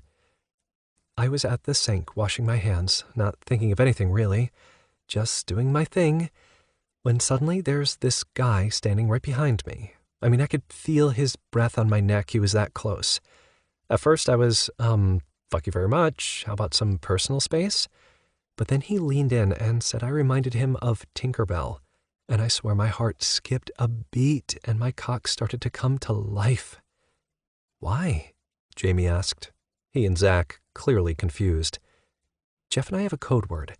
It's meant to tell me that whenever a guy hits on me or comes onto me, that they're safe and sent by him to dirty me up. Tinkerbell is the word we use. So when the guy said that, I knew I was in for a treat. I also then have to say, don't call me Tinkerbell, in return, so the guy knows I know he's safe and sent by my dom. Misha giggled, because man, what a treat it had been. Misha picked up his glass of iced tea and took a sip, lost in thoughts of that night. Aren't you going to tell us what happened? Zach asked. Oh, now you want to know my private details? I swear you two just want to pry into... Just tell us, perv, Jamie said, then laughed. Okay, if you insist. Misha grinned. First, I should tell you that he had locked the door. I didn't know that at the time, but I found out later. Plus, Jeff was right outside the door, waiting and listening. Misha looked at Jamie and said, "And you call me a perv?" Then he winked. Basically, he fucked me over the sink while I was forced to watch in the mirror. It was hot. I still don't know his name. Where did you guys come up with Tinkerbell? That seems random, Jamie said. It's not. I was at this play party a few years ago, and I think it was a fairy tale themed party, or maybe Peter Pan. Hey, I think I was there, Zach said. Yep, I remember seeing you there. How could I not with that outfit you were wearing? Zach blushed. Yeah, I wasn't with Knox then, but the guy I was with made me dress up that night. It was a first for me. Clearly not the last either. Misha laughed. That was the night I met Jeff. I was alone, and I dressed up as Tinkerbell, but kinkier, so more like Kinkerbell. Misha giggled again. We hit it off, and it became special to us. Both of the boys awed at Misha's sappy story, and he was fine with that. He was probably the sappiest of the three of them. Speaking of Knox, what is it we have to help you with today? Jamie asked. Oh, that man. Zach put his hands over his face as he groaned. You know, if you didn't like this shit so much, you wouldn't do it, so hush with the complaints. Misha giggled, unable to hold it in with the look on Zach's face. Jamie reached out, placing his hand on Zach's. Come on, you can tell us. You know we don't judge you. I have to buy a new outfit. He's given me instructions of where to go and what to buy, but you guys need to take a picture and text it to him from your phone. Misha didn't think that was so bad. We can so do that. But why can't you take the picture of the outfit? Because Sir is a big mean dom and knows I won't be as humiliated just taking the picture myself. Okay, yeah, that seemed more like his Sir. Well, then let's get this ball rolling. The sooner we get that done, the sooner it'll be over and we can get ice cream to cheer you up. Misha stood and reached for Zach to pull him up. Jamie followed suit and came over to stand with them. They didn't need to pay for the bill because their doms took turns paying for the lunches, like playdates, by leaving a card on file with the place they chose to eat at. Jamie threw his arm around Misha's shoulders as they turned to walk out. Ice cream sounds like a great idea. At least with just us getting ice cream, we don't have to worry about becoming dishes for someone to eat the ice cream off of. They all laughed. Chapter 4. Jeff. Jeff tapped ashes from his cigar and looked at the lit orange tip. Generally, he smoked a cigar about once a month when he was out with his friends, as he was that evening at the local cigar bar. But the scene the night before was fresh in his mind, and without realizing it, he grinned a devilish grin. Knox chuckled and asked, "What the hell has you grinning like the Cheshire Cat?" He took another draw on his cigar and tilted his head back a bit to release the smoke slowly, savoring the hints of chocolate and espresso. His group of friends, who just so happened to all be doms, tried to meet once a month to enjoy dinner, whiskey, and cigars, oftentimes while their boys were spending time together as well. He met Knox's gaze. We played out the daddy-son scene last night that Misha has been begging for. He looked at Ronan over the rim of his friend's whiskey tumbler and saw the sparkle in his eyes. They'd chatted about it beforehand. Ronan set his drink down and leaned back in his chair. Your boy does like the taboo scenes, doesn't he? How was it? It was intense and so damn sexy. You know, we usually sink into our roles completely. I don't know what it was about this scene, but I was his daddy, and he was my boy. And I'm telling you, you ought to try this role-playing thing out, guys. It's not just physical, it's mental and emotional. And there's something about the daddy-boy dynamic that lit a fire under both of us. Brad smirked and shook his head. Glancing over at Harrison, they both chuckled. Hey, we know. In fact, I believe we've talked about it in detail, have we not? Jeff raised his glass to them both and nodded. That you have, gentlemen. There's definitely something to be said for the whole daddy-dom experience. I understood it in a peripheral sense, but last night drove it home. Ronan snorted, muttering, Bet you drove something home. Jeff's 4 closest friends laughed, while he grinned and shook his head. So vulgar. Harrison let out a puff from his own cigar and said, No, we just know you and your boy. Glad it was so great, though. Will there be a repeat? More than likely. His friends nodded their heads, and Knox spoke up. Anyone have any plans for Valentine's Day? Jeff shook his head. Misha and I usually try to ignore it. It's so heteronormative and all about what to get the little lady. Not to mention it's so consumerist-driven and not about love at all. Brad chuckled. Okay, Mr. Thundercloud. I'm not always the biggest fan of it myself, but planning a special night with whomever I'm with is never a bad thing. Jeff nodded and shrugged. True enough. He glanced over at Knox and asked, Was there a particular reason you asked? Well, I thought of having a play party at my place, where the doms could cater to their boys and fulfill one of their fantasies. Ronan nodded. I'm always up for fulfilling my boys' fantasies. I'm in. Jeff agreed. That's my goal as well, and we always enjoy our play parties. He glanced over at Brad. Maybe you could bring Andy. I know Jamie wants to start including him more in our social gatherings, but he's kind of new to this lifestyle. Brad shook his head. Andy doesn't need or want a relationship right now. Harrison asked, Are you interested in more? Brad shrugged. I mean, obviously I'm attracted to the boy, and God knows he needs a daddy in his life, but I don't know if he'd agree or that he'd even enjoy that type of relationship. We hang out occasionally, but so far it's strictly platonic. I'm letting him call the shots for now, because he's clearly not ready for that yet. Knox glanced at Ronan, who sat forward in his chair, and said, You've got to know he's attracted to you, though, right? Even Jamie has high hopes for you both, and the way he looks at you, like you hung the moon, says it all. Brad smiled and nodded. He is rather transparent, but he's also pretty strong-willed. When I asked him out on a date, he refused. Then he came back around and said he wasn't looking for that right now, but he could always use a friend.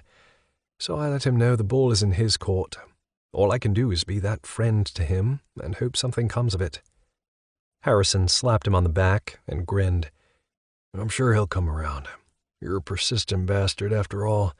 If the boy is truly interested, he'll eventually be ready. That's my hope, Brad agreed.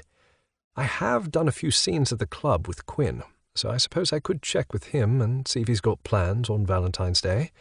He's definitely not one to get the wrong idea, and he's up for pretty much anything. The others at the table grinned and nodded. After that, they wound down their evening, the bar owners joking with them about seeing them in a month. They were pretty consistent with their nights out. Out on the sidewalk, Knox said, I'll text you all with the particulars for the play party, but if you are doing something that will need a bit of extra attention with prep, let me know, and we can figure it out. They said their goodbyes, and each made their way to their own vehicles. Jeff climbed in his SUV, rubbing his hands together at the thought of a scene at the play party. He figured he had some planning to do, but might just tease his boy with some hints about it when he got home. Walking into the house from the garage, Jeff heard Misha's favorite dance mix blasting through their surround sound speakers and smelled Misha's favorite meal prep dish he made when Jeff was out of town, chicken stir-fry with tons of vegetables and brown rice. He frowned at the fact it was Saturday, and his boy was prepping his meals for the week ahead already. He headed into the kitchen, and his frown morphed into a huge smile as he watched Misha shimmy and dance around the kitchen, using a spatula to sing into. He was wearing a bright orange jock with his black apron that said, May I suggest the sausage, with a hand pointing down to his dick. Jeff leaned against the archway into the kitchen and watched, arms crossed over his chest, utterly bemused by his boy. Misha was shaking his ass and doing a series of twirls that ended in him facing Jeff. He was so startled he screamed and dropped the spatula on the floor. Clutching his chest like he was a damsel in distress, Misha said, "Sir, you scared me to death. Hi, you're back earlier than usual." Jeff chuckled. Hi back. Yes, I am. Would you prefer I leave and come back a little later?" His boy gasped and ran at Jeff. "Don't you dare." He managed to get out. "No," before Misha jumped into his arms, wrapping his legs around Jeff's waist. He grabbed those beautiful globes and kneaded them as Misha buried his nose into his neck and sniffed. "No, sir. Stay. I love it when you come back from the cigar bar. You smell so yummy." He chuckled and put Misha back on the ground. "Your stir-fry has been sitting a bit too long on the burner." Another gasp, and Misha was running across the kitchen. "Oh, no!" Jeff turned the music down low on his way over to Misha. "Is it salvageable?" Misha nodded and hummed. "It's perfect, actually." Turning off the burner, he used the tongs to portion out his meals into each container. His boy hated cooking alone while Jeff was gone on business, so he prepped before he left, so all he had to do was heat them up. It was just one more thing that weighed heavily on Jeff's mind. He hated leaving his boy. Jeff knew he'd be fine, but it always took its toll on Misha. When he was gone, it seemed like Misha lost some of his spark, and it took a few days after Jeff got back for Misha to get back to normal. Jeff hated that his work did that to his boy. Jeff knew by the silence and Misha's slow movements he was thinking about something. He watched as Misha put his meals in the fridge, soaked the wok, and wiped everything down. When Misha didn't turn, but kept wiping down the counter that was already clean, Jeff approached. Misha's slumped shoulders clued him in to the fact that the food and his arrival reminded Misha he was leaving Monday. Jeff wrapped his arms around him from behind, kissing his head. "I'm sorry, sweetheart. I know you hate it when I'm gone." Misha shrugged. "It's stupid. I'm an adult. I feel like I'm too codependent, and I need to get over myself." Jeff turned him around in his arms and drew him against his chest. "You're not codependent. You just function better when I'm here enforcing the rules. You do better with structure, and when I'm gone you feel adrift. I hate being away from you as well." Misha sighed and squeezed him tighter. "I know you do. Sorry, sir." "There's nothing to be sorry about. What made you do meal prep tonight?" "I wanted to get it over with while you were out with the guys, so I wouldn't have to do it tomorrow. I just want to spend all day with you without having to do chores. Is that okay, sir?" He kissed Misha on the forehead and held him tighter. "Of course it's okay. Come on, let's leave the dishes for tomorrow. I want to draw you a nice warm bath, throw in your favorite bath bomb and let you relax. Then we can watch a movie or something on Netflix. How's that sound?" Misha tilted his head up and smiled. "That sounds really good, sir. Will you join me in the bath?" Jeff smiled down at his beautiful boy and nodded. "I think that can be arranged." Misha removed the apron and hung it up on the hook in their pantry on the way out of the kitchen. His boy leaned up on his tiptoes to kiss him, and Jeff couldn't help but grab the gorgeous round globes of his ass once more. Giving him a gentle slap to get him going, Misha yelped and turned around to head upstairs, keeping hold of Jeff's hand the whole way. When they got upstairs, he slowly slid Misha's jock off, patted him on the ass, and said, "Go get under the covers and keep warm while I fill the tub. If you're a good boy tonight, you'll get a reward later, one I know you'll love." Misha grinned up at Jeff and clasped his face, drawing him down into a heated kiss. "Thank you, sir. I love you." "I love you too, boy. Go on now. Do as I say." Jeff grinned as he watched Misha scurry out of the bathroom to warm up in their bed. Chuckling, he turned on the waterfall faucet of the tub and began to get undressed, happy to be spending a quiet evening with Misha. Goddamn, he loved his boy. Chapter 5. Misha. Misha set his bag down on the table that had been assigned to him in the tutoring department. Looking around the room, he was surprised it was so full. Typically, the day after a weekend, students were still slacking off thinking they had all week to attack assignments or problems. Misha would never understand that line of thinking. He worked hard every day to pass his classes. He had goals. One was to have a 4.0 GPA every term. He had a few small scholarships that depended on his grades, but the GPA thing was for him. It was sort of a bragging thing, not in a gloating way, but it was something he was proud of and could say out loud and know he'd done that himself. As he waited for the kids scheduled to work with him, Misha pulled out his tutoring notebooks and pencil, setting them aside. He took out his own notes for studying, figuring he might as well get something done while he waited.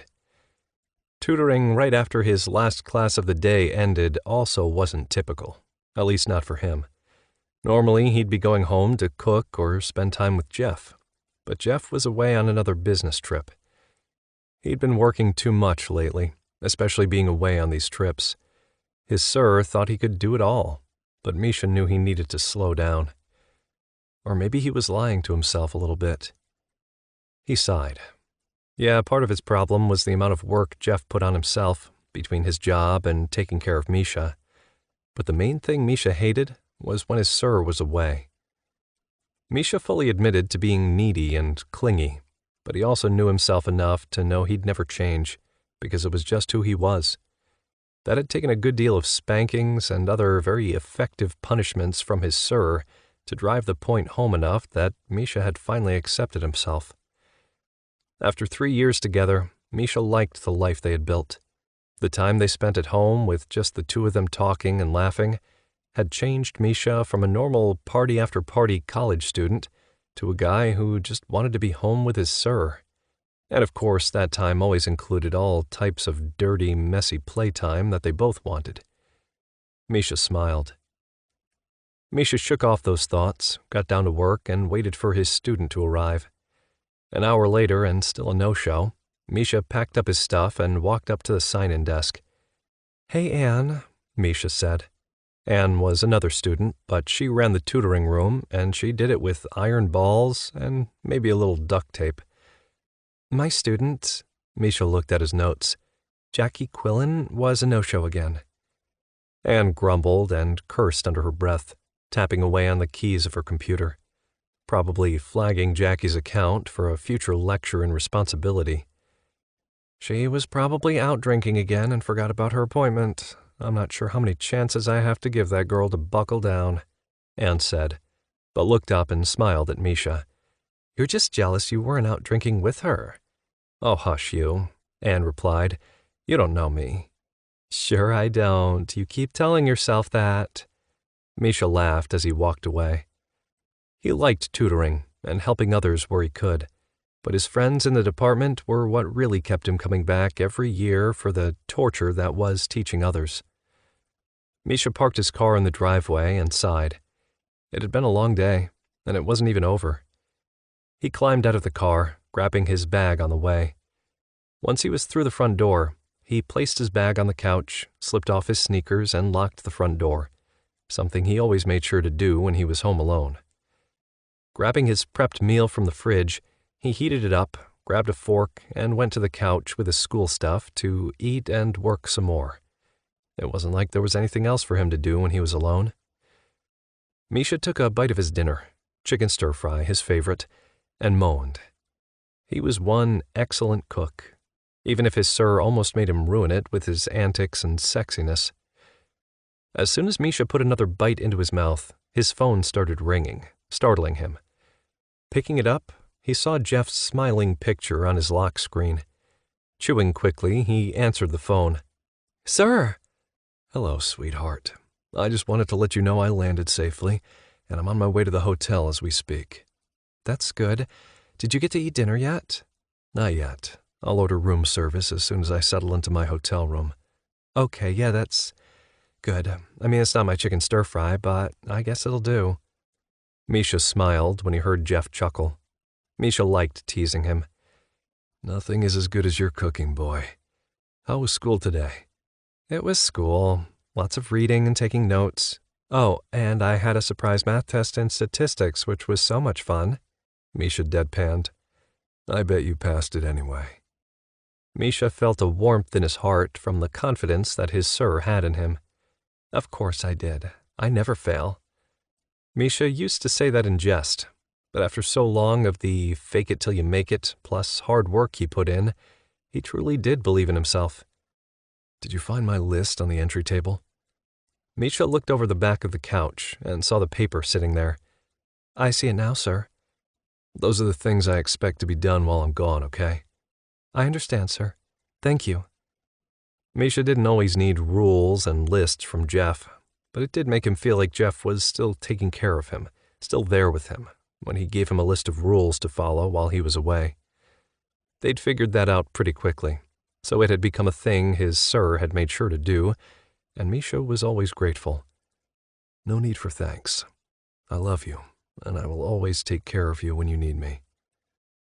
Misha felt himself blush over Sir's words. It was silly, but when he got all squishy and mushy, Misha just melted. They chatted about Jeff's meetings the next day while Misha ate his dinner. He put his Bluetooth in so he could clean up his mess after he was done while they talked. He didn't want to hang up to clean when he could be talking to Jeff. Do you have classes tomorrow? I do, Misha replied as he made his way up the stairs to their bedroom. He decided he'd rather study in their room than on the couch. But only in the morning. Same for Wednesday as well. Thursday's my long day. I won't be home until dinner time. And thankfully, no tutoring for the rest of the week. Are you in our room, boy? Yeah, sitting on the couch made the house feel even more empty. You want to feel close to me, my Misha? Are you missing me? Jeff's voice was smooth, the promise in his tone spreading heat over Misha's skin.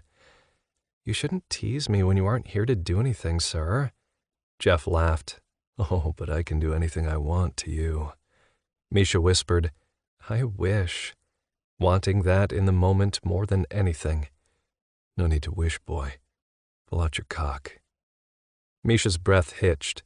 He felt his cock twitch with anticipation. Yes, sir. Misha quickly stood, unbuttoning and unzipping his pants, pulling everything off in one pull. Leaving his pants and underwear on the floor to clean up later, he climbed back on the bed, grabbing the lube in the nightstand before he sat, leaning against the 1,000 pillows that were on their bed. I'm ready, sir. Always such a good boy for me. Do you have your hand wrapped around your cock, Misha? Yes, sir. Good. Now I'm going to start the timer on my phone. You have until the alarm goes off to orgasm. If you don't do it in that length of time, you won't get to until I come home. Do you understand? Oh, God, sir, that isn't fair. You know I'm not good under pressure. Misha felt his heart thundering in his chest with each throb of his cock. Misha, you have 2 minutes, my love. Clock starts now. Misha heard the beep of the timer through the phone and started stroking. He closed his eyes and imagined it was his sir's hand on his dick, stroking him fast and hard. Let me hear you, boy, Jeff said, in a husky, throaty sound. Misha moaned and stroked, wanting to please Jeff. Sharp little pants escaped him and echoed around the empty room. Can I play with my hole, sir? Not this time, Misha. Misha groaned in frustration. He squeezed his dick harder. His hand glided over his shaft, making the sound of skin slapping against skin over and over as he stroked himself. Misha arched his back and neck, his eyes squeezed shut from the pleasure that was building. He could feel it coming closer and closer. Misha trembled and gasped. He heard the urging from his sir on the other end of the phone. Sir, I'm so... Time's up, boy. Misha heard the words and the alarm sound through the phone. For one brief moment he thought of continuing, of disobeying his sir and coming. God, he needed it, but he wouldn't disobey. Misha quickly removed his hand from his cock, grabbing a hold of the bed sheets in both hands, and panted out his frustration. His cock still throbbed, bobbing up and down with the beat of his heart. Misha was frustrated and overwhelmed. He could feel the sting of the tears in his eyes, but they didn't fall. He wouldn't let them. Misha. Yes, sir. Misha whispered his response. My poor boy. You know it'll be worth it later. Misha did know. It wasn't the first time his sir had made him edge himself. The reward was always worth it. It just wasn't easy remembering that in the moment. Yes, sir, I know. You always make sure of that. Misha rolled over, curling himself into a ball, but made sure nothing touched his dick. Good boy. Now every night I want you to edge yourself like this, understand? Misha whimpered. Yes, sir. His voice was small, but he just had to remember Jeff was doing this for Misha, and he felt the love that Jeff was giving to him even from states away. Thank you, sir. You're welcome, boy. Misha heard rustling on the other end of the phone, and he knew that signaled their time talking for the night was over. Now I want you to get some rest tonight. No more studying, Jeff said sternly. Okay, sir. Misha would study before class tomorrow instead, to make up for missing tonight's studying time. He was tired and just wanted to lay there drifting. I love you, sweetheart. I love you too, sir. Oh, and Misha. Something in his sir's voice got his attention. Yes, sir? I hope you have some fun while I'm gone, Tinkerbell. Misha was shocked into silence for a moment before what Jeff said registered. He knew what Tinkerbell meant. Misha squealed. Jeff laughed in response, then he hung up, leaving Misha with lots of questions. When? Where? Who? None of which he knew Sir would ever answer. That was the purpose of the nickname, a signal to Misha that something was coming. Now, he just wondered which of the many role plays on his list did his Sir pick for him. He found himself smiling as he turned off the lamp and cuddled into bed. Chapter 6. Jeff. It was nearly 4 p.m. on Friday. Jeff had been gone since Monday, and he was quite done with the current bullshit droning on stage. He sat toward the back of the auditorium filled with no less than 100 other insurance brokers and industry professionals, bored out of his gourd. He hated the state-mandated insurance training conferences he was forced to attend in order to continue to do business and maintain his license. He could learn anything new in a 30-minute online course and not leave the comfort of his home or office. But he knew the insurance companies he worked with. They couldn't do all the schmoozing they needed to do to gain new business if their business sat at home in pajamas, drinking coffee, their boy on the floor under the desk warming their dick while they perused a few pages of contract changes and stipulations. So there he was, leaning back in the uncomfortable seat, legs crossed, the toe of his Oxford bouncing with impatience, hands steepled in front of him. Checking his watch for the third time in less than 30 minutes, he ran his hand down his face and over his 5 o'clock shadow, rubbing his chin a few times before sitting up straighter. His phone vibrated in the inner breast pocket of his suit jacket, and he pulled it out, hoping for an entertaining diversion, and smiling broadly when he got it in the form of several emojis from the boy he was missing so much. There was an ellipsis, 3 eggplants, 3 rain droplets, and 3 question marks. He chuckled quietly, realizing that everything was in threes after 3 days of no coming for Misha. The boy was an insatiable little slut, and it was one of the things Jeff loved most about him, of which there were so many. He replied in kind with 3 emojis of a man forming an X with his forearms, 3 stop signs, 3 thumbs down, and 3 red circles with lines going through them. He smiled to himself as he saw the moving ellipsis telling him Misha was typing.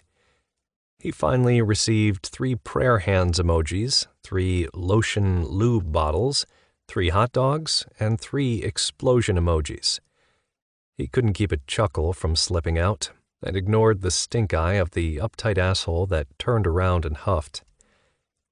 He glanced back down at his phone and saw a gif come in of a frustrated woman lying on a bed, sobbing and pleading. He snickered, and the guy in front of him turned around again, but he just waved him away. Jesus, the kid kept him young. Shaking his head, he finally responded like a normal human being. Jeff, If you're a good boy for the rest of the day, you can come this evening. Misha, when we're on the phone before bed, are you going to talk dirty to me, sir? Jeff, perhaps, if you're lucky. Misha, oh, sir, I'll do absolutely anything for you to talk dirty to me. Jeff, anything? You sure about that? Misha, after a significant pause, anything not on my hard limits list, sir? Jeff, I find that acceptable, slut. Misha, ooh, I love it when you call me slut. Are we starting early? I'm so down. Jeff, no, brat. But if you have nothing to keep yourself entertained, I've got a bottle of CLR, a toothbrush, and our bathroom floor tiles with your name on them. Misha, oh, I'm good, sir. I've got loads of things to entertain me until you do it for me later. Jeff, just as I thought. Behave, brat. Misha, yes, sir. What time does your plane arrive tomorrow morning? Jeff, regretting his lie before he even typed it. Just before noon. Will you be my good boy until I get home? Misha, I promise, sir. Talk to you tonight. I love you. Followed by kissy face emojis. Jeff, I love you too. Adding his own kissy face emoji, and yes, was a sucker. He'd just tucked his phone back in his pocket when the training wound down and people were getting up to leave.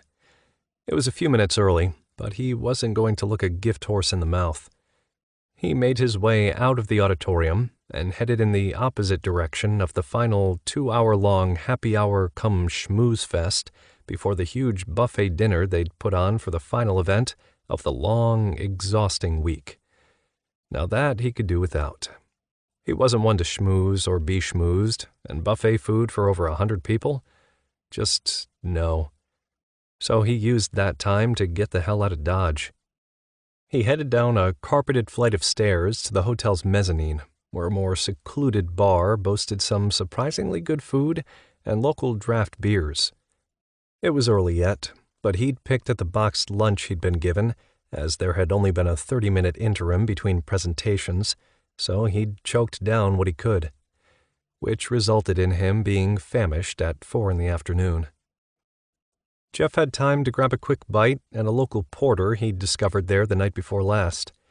He knew Misha would love it as well, so he was going to have to find it online to be delivered to them at home. He took off his suit jacket and hung it over the back of a bar stool, placing the folder containing that day's schedule and a bunch of paid insurance advertisements on the counter. He'd ask the bartender to toss the folder when he approached to take his order. They'd gotten a new folder every day, and the only reason they didn't hand out just one at the beginning of the week was because of all those goddamned ads. They were brokers, for fuck's sake. They were in the business. It was like being called over and over again during voting season by your own political party asking if they have your vote. Enough was enough. He was in the insurance business. Of course he was going to provide insurance to his customers. He didn't need to be sold on it. The proverbial beating of the dead horse drove him crazy, and if the business didn't make him as much money as it did, he'd get the hell out. But damn, was it lucrative. Lucrative enough that he had no debt, a very healthy nest egg, and was putting his boy through college. When it came down to it, Misha was the most important thing in his life, and in order to continue to provide for him, he'd put up with just about anything. Once he felt his nest egg was big enough to retire early, he'd be taking the leap. It wouldn't be that many more years, and he couldn't wait for that day. When it came down to it, he knew the trips wouldn't be that bad, but Jeff just hated being away from home. He'd had to travel more during that year than he normally did, and he knew the pressure it put on their relationship. He was in California for this conference, but they held them all over the U.S. He'd decided moving forward, he'd schedule the conferences in Hawaii far enough in advance to attend. His boy had always wanted to go, and it was about time for them to take a real vacation together. So yeah, he'd put up with it for another several years until he could get out. The one saving grace was that he had very close working relationships with someone at each of the insurance companies he worked with. They were salesmen, sure, but he'd found great people to work with who were quick to notify him of any changes coming down the line. So, while the last week had been required, it definitely hadn't held his interest, as he was sure they'd hoped it would. Tired and done with the day, hell, the week, he sat down at the bar. While rolling up the cuffs of his sleeves, unbuttoning the top button of his shirt, and loosening his tie, his phone rang, and he knew just who was calling.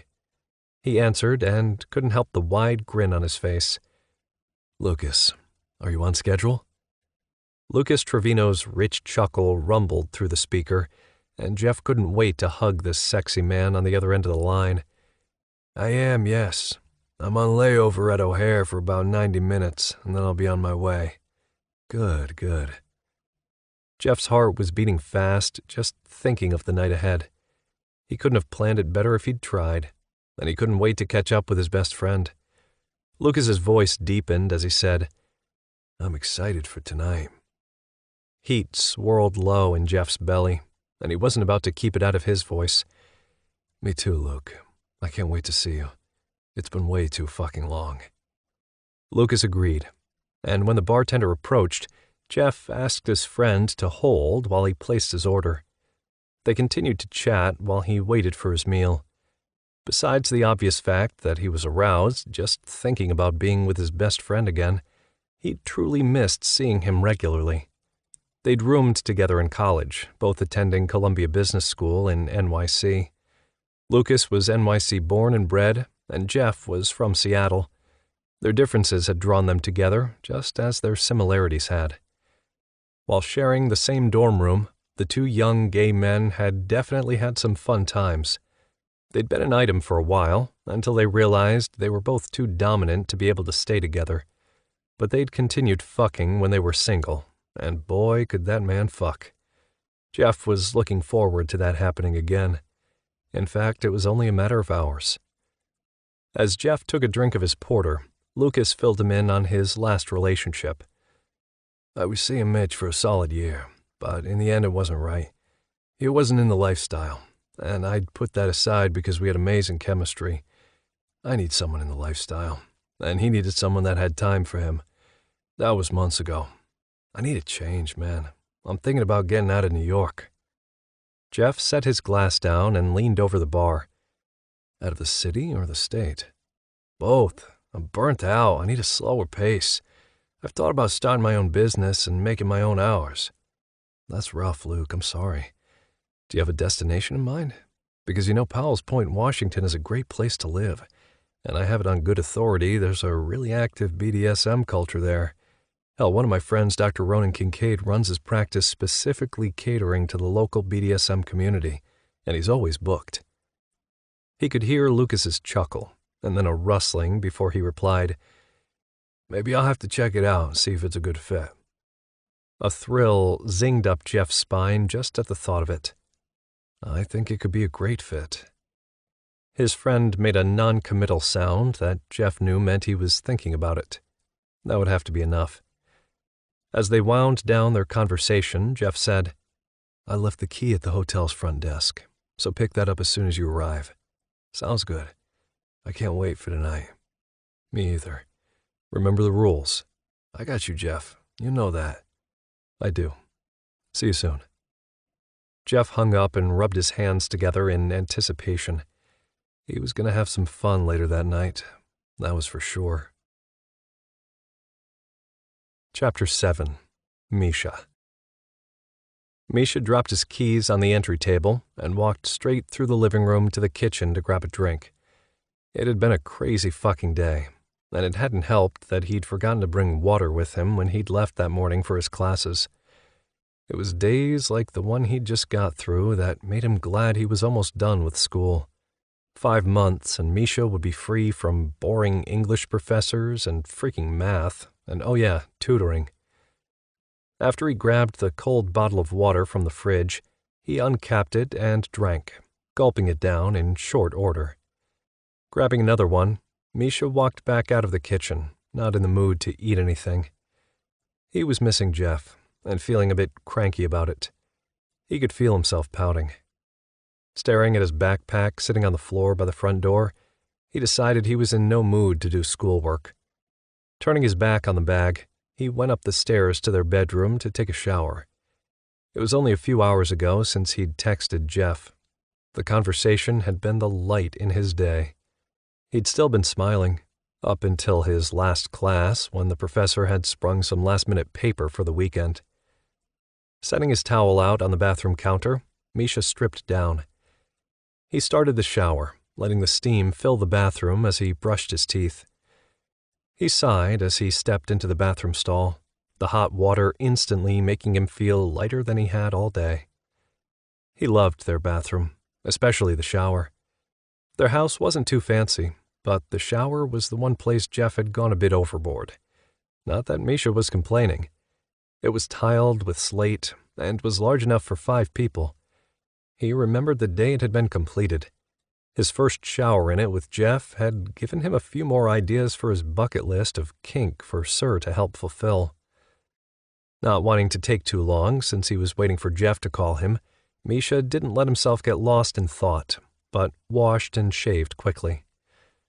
He was just pulling on his short shorts, one of Jeff's favorites, over his bright blue jockstrap when his phone rang. Grabbing his t-shirt off the sink, he rushed into the bedroom to answer the phone, all while putting on his shirt. "Hello?"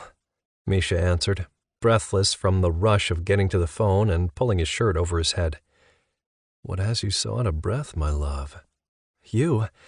I rushed to the phone just so I didn't miss your call." Jeff laughed. "Sure, blame me." "Always, sir." Misha smiled. This man made him so happy. "I just want to let you know that I can't talk tonight." "Oh, okay. I mean, you'll be home tomorrow, so it's fine. You have to work?" Misha could hear the murmur of voices through the phone. Jeff was probably waiting for a meeting to start. Misha waited for Jeff to answer. After a significant pause, he finally said, "Just an important event I have to attend." "That makes sense. I'll find something to do to keep myself busy," Misha replied cheekily. "There is something I need you to do for me." "Of course, sir. Anything." "I had a new piece delivered to our playroom today. A friend made it for me, and I had him put it downstairs. I need you to go reorganize the space to make it fit. Can you do that for me?" "Yes, sir." "Good boy." Misha heard the telltale signal that someone was calling Jeff while they were on the phone. "All right, my love, I must be going. I love you." Before Misha had a chance to respond, Jeff hung up. Pouting at the screen as he locked it, Misha wondered why Jeff had sounded so distracted. It was probably just work stuff, but Misha hated feeling like he was second to whoever had been calling. He really needed to stop with the clingy needy thing. Dropping the phone on the bed, he walked back down the stairs to the basement. The playroom wasn't as big or as fancy as either Dr. Kincaid's or Mr. Knox's dungeons, but they made the most of the space they had. Misha opened the door to the room and noticed the medium-sized piece of furniture that was sitting awkwardly in the middle of the room. He had no idea what it was, shockingly enough. Jeff would have to explain it to him when he got home, maybe even show him what it was. Misha smiled. He loved new toys. As he looked around the room trying to figure out where to put the thing, he turned to the left and opened the inset cabinet, deciding he needed some music if he was going to be working in the room for a while. Jeff had installed a speaker system in the room so he could play music to help set the mood when they played. The room wasn't ever used for others to play in, like the house parties that their group of friends often had. It was only meant for them, so it only had playlists for playtime and one for Misha. Misha had been the one to add the list just for him, because he was the one who often went down there and cleaned. He hated cleaning, and the music helped make the annoying chore not so bad. Turning the music on shuffle and up loud, Misha took a deep breath and started working. He soon found himself dancing and singing. Thankfully, no one was around to hear his terrible voice, and forgetting the day that he'd just had. By the time he moved a few pieces out of his way, he was a little warm. Pulling off the t-shirt he had hastily put on earlier, he instantly felt cooler. One thing that wouldn't leave his mind was his schoolwork. It wasn't like him not to immediately do it when he got home. School was important, and keeping up a perfect GPA was just as important. But now he was down in the basement, and it was upstairs. Misha stopped. Fuck. He'd forgotten to lock the front door after he came in, something he always did when Jeff was away. This is what a shitty day will do to a brain. Misha dropped the cloth he was using to dust some of the pieces and turned to the door of the room. He stopped, frozen in place, his heart in his throat. There in the doorway stood a man, someone Misha didn't know. He was tall, like Jeff, maybe a few inches taller and just as broad. Misha didn't know what to do. He tried to get his thoughts to make sense, to do something. He opened his mouth to say something and couldn't get anything to come out. Then he saw the smirk on the man's face. It wasn't exactly cruel, more mocking. This man, who had come into his home without permission, was mocking him. Anger helped clear Misha's mind. He was still scared, but he knew he had to fight, to stand up for himself. Who are you? You need to get out of my house, now! Misha yelled over the music. His voice wasn't steady, but he'd said it. He'd done something. The man's only response was to take a step into the room. He was still blocking the door, cornering Misha inside the room with him. His thoughts raced. Maybe he could sneak around him? He was small and fast. There was a chance. Keeping his voice loud enough to be heard over the music, he said, My boyfriend will be home any minute. He will hurt you if he finds you here. Misha was bluffing. He'd seen that in movies, a person saying things to scare the perpetrator away. He knew it was lame, but he was running out of options. You are a pretty little thing. Do you want to play with me, slut? The man was close enough, and his voice was naturally deep enough that he didn't need to yell, like Misha had, to be heard. It was like the threat in his voice helped carry it to its target, Misha. Misha felt shivers run through his body. Fear. The man's voice was loud in the small room, deep and taunting. Misha darted around the bondage table that was at his back, putting it between him and the stranger. He looked around, searching for anything he could use as a weapon, but all the toys were put away in the recessed cabinets in the wall. He wouldn't have time to open them and grab something before the stranger got to him, and if he was caught, there was no way he could overpower a man of that size. It had been one of the things that had attracted him to Jeff. He'd been turned on by Jeff being able to overpower him with sheer strength. Not that Jeff needed that. His dominance was enough for Misha.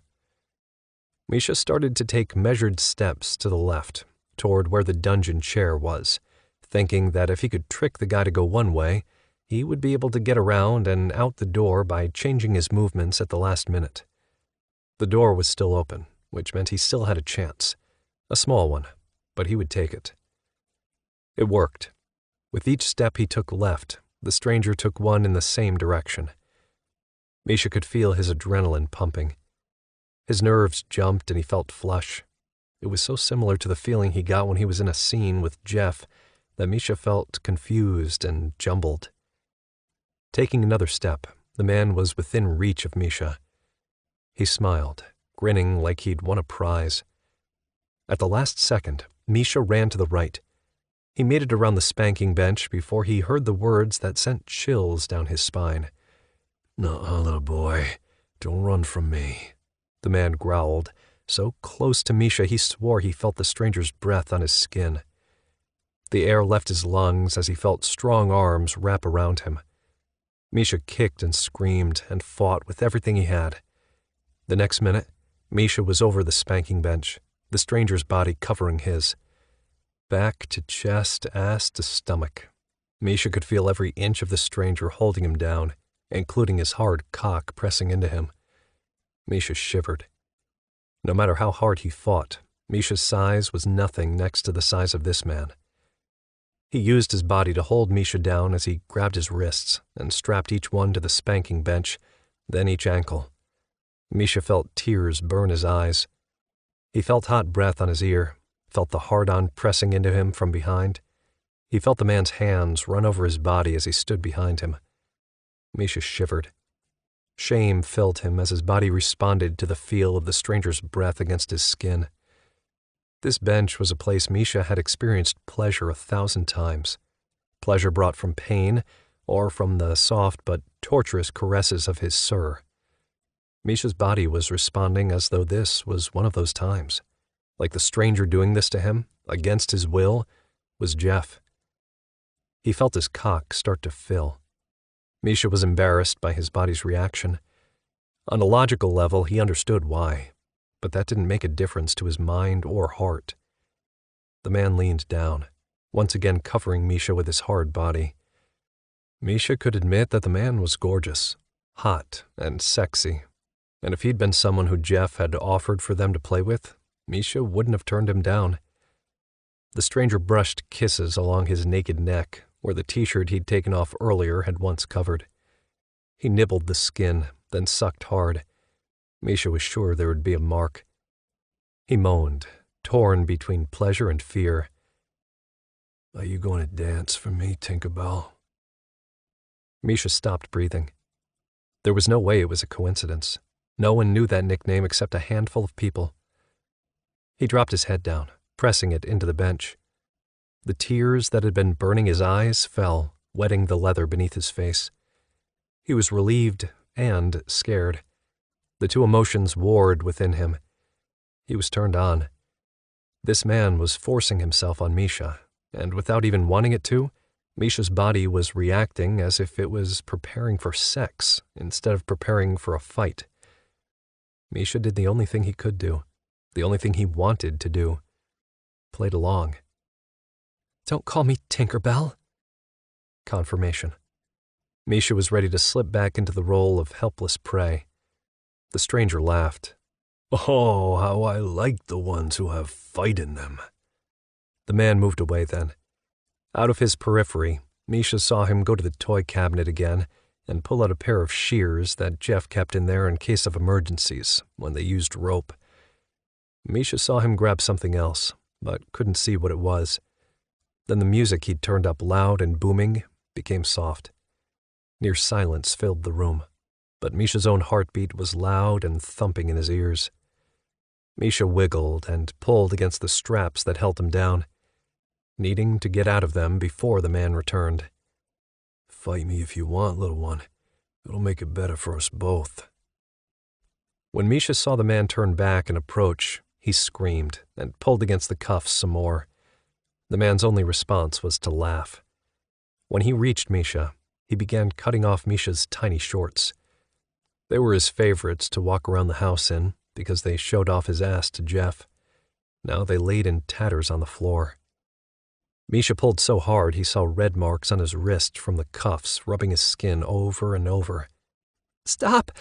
I'll keep screaming if you don't get out. Someone will hear and you'll get caught." "I know you want me, slut. I saw your cock get hard and ready for play. Are you dripping for me yet?" Misha felt the man's arm reach around, wrapping his hand around Misha's shaft. Heat pooled like lava in his belly. The stranger tugged on his hard cock, squeezing as he reached the top.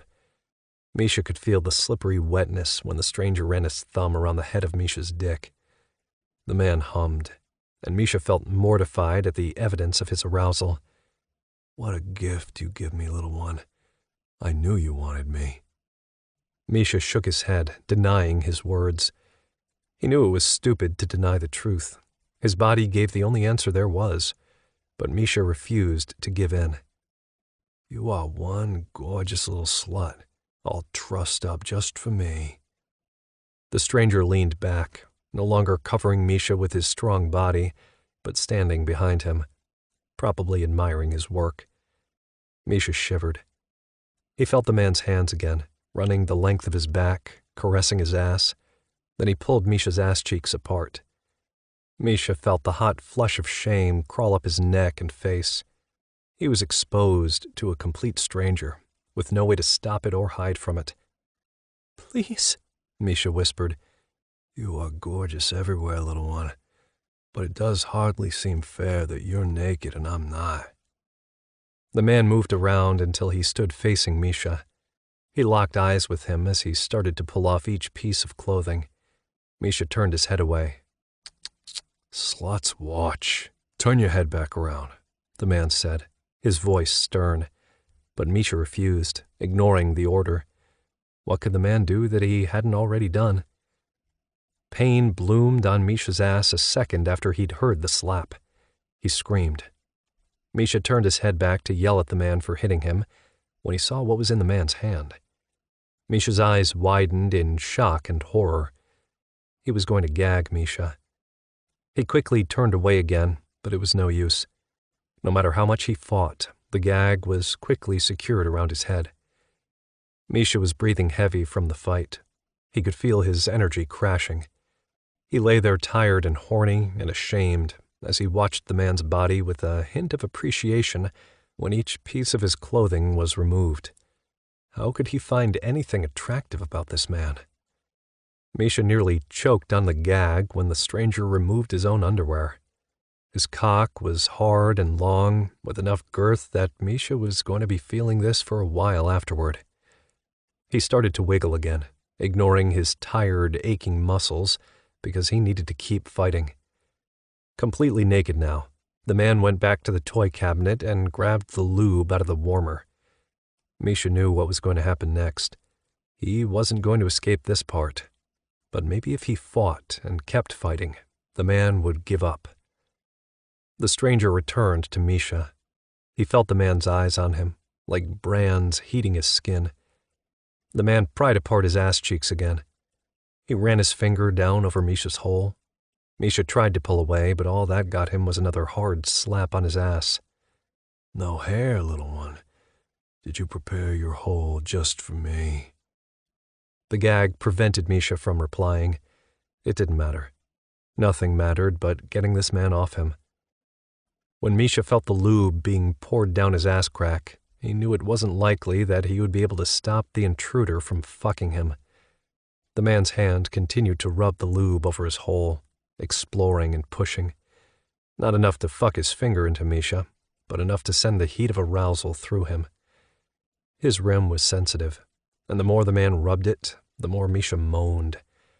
He hated himself for it. His body was more than responding to the stimulation. It was coming alive. Misha's cock throbbed, and his balls ached. He hadn't had time to come after Jeff had told him he could.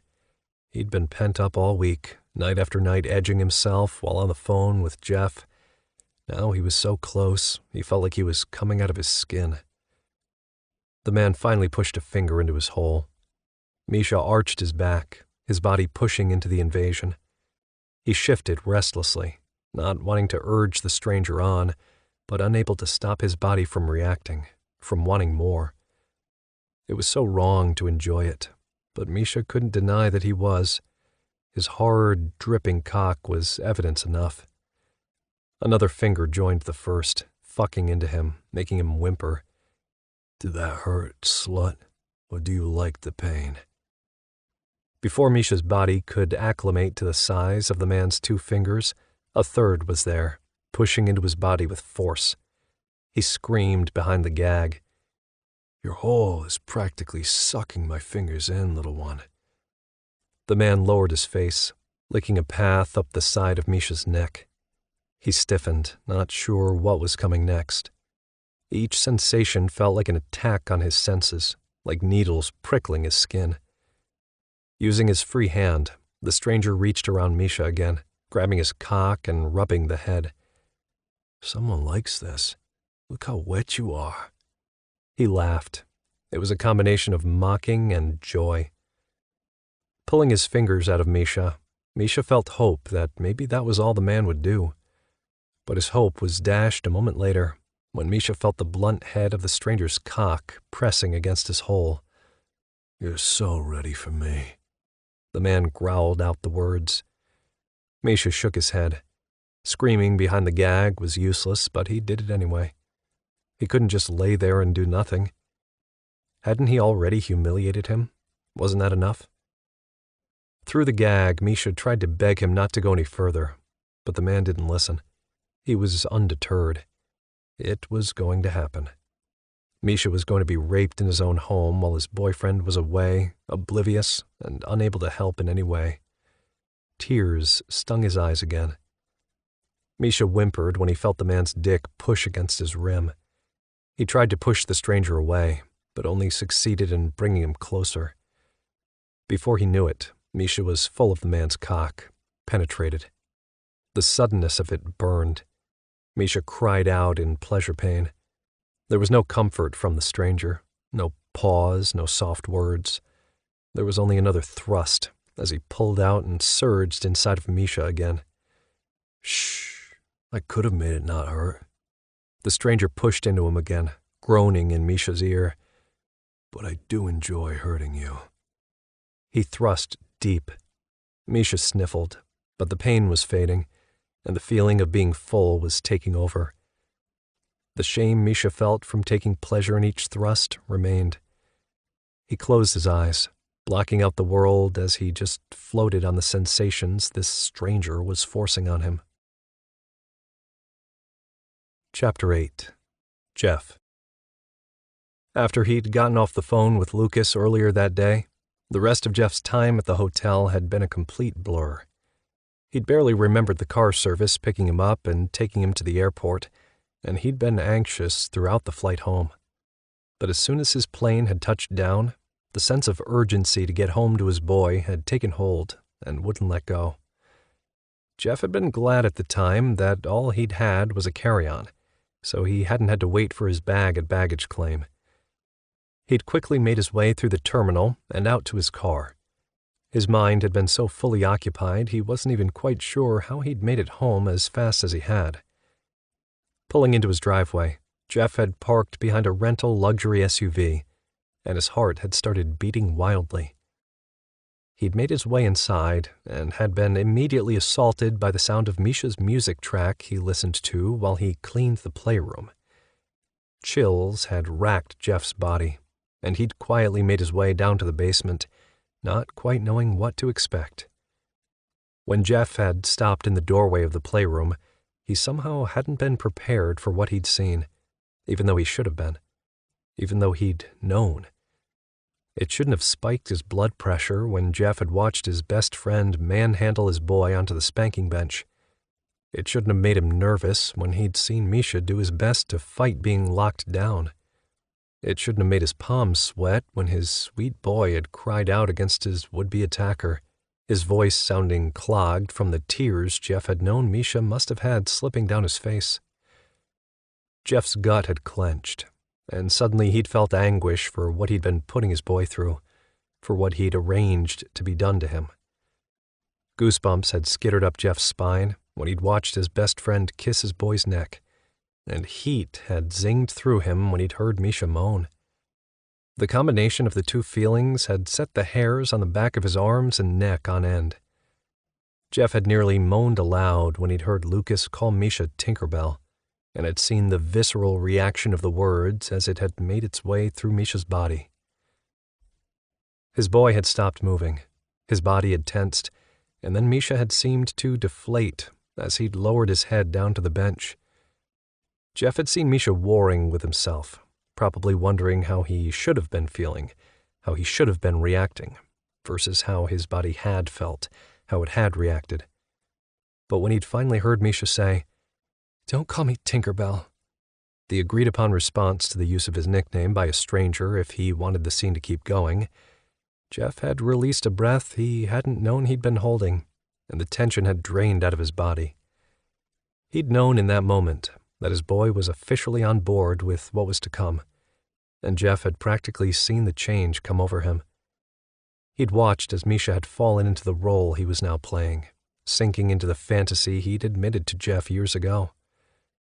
Misha had still seemed uneasy. Lucas was a stranger after all, but Jeff had been proud that his boy had continued, allowing himself to fulfill the fantasy his sir had arranged. Jeff had watched as Lucas walked over to the cabinet, pulled out the shears, turned down the music, and grabbed a gag. Jesus, the intensely focused look Lucas had on his face at the time had been such a turn-on. When Jeff had realized the shorts Lucas had cut off were Misha's favorite, Jeff had groaned inwardly at what his boy's reaction would likely be later on. He'd watched their scene continue, not used to the feeling of being the voyeur. And although Jeff had loved watching what was happening between them, he'd missed being in the thick of things. He'd known it wouldn't be the same for his boy if he'd stepped in, so Jeff had stayed tucked back in the recesses of the staircase. Pretty quickly, his best friend had revealed his body, one piece of clothing at a time, and seeing Lucas's body alongside Misha's had hit Jeff square in the chest. Both men were equally beautiful. Their differences were vast. Their skin tone, their musculature, their height, their weight, their personalities, their sexual turn-ons, the list went on. But there were similarities to them that perhaps only he could see. They both were fully committed to their roles. Both were hyper-aware of the other, both enjoying their scene. He'd seen the care Lucas had shown Misha, not just because he was Jeff's, but because Misha was a submissive, giving Lucas the gift of playing out a role with him. Jeff loved both of them, but in different ways. Seeing them together was more than he ever could have imagined. More intense, more beautiful, more intoxicating, even more emotional than he'd expected. And when Lucas had finally fucked deep inside of Jeff's boy, a strange sense of rightness had settled over him. He'd been right to contact his friend to fulfill this fantasy for his Misha. Trusting someone to perform a rape fantasy with his submissive wasn't something he could have let just anyone do. Now, as Jeff watched Lucas breach Misha a second time, his dick grew harder than it had been since he'd walked into the house to the sound of the beat of the bass, the music Misha chose always putting him in the headspace he felt most at home in. Jeff couldn't have stopped himself from reaching into his pants and pulling out his cock if he'd wanted to. And though it was fucked up, a thrill zigzagged its way through his extremities when his boy began to struggle anew. Jeff watched as Lucas slammed himself deep into Misha again, his hand moving to the boy's lower back to hold his thrashing body in place.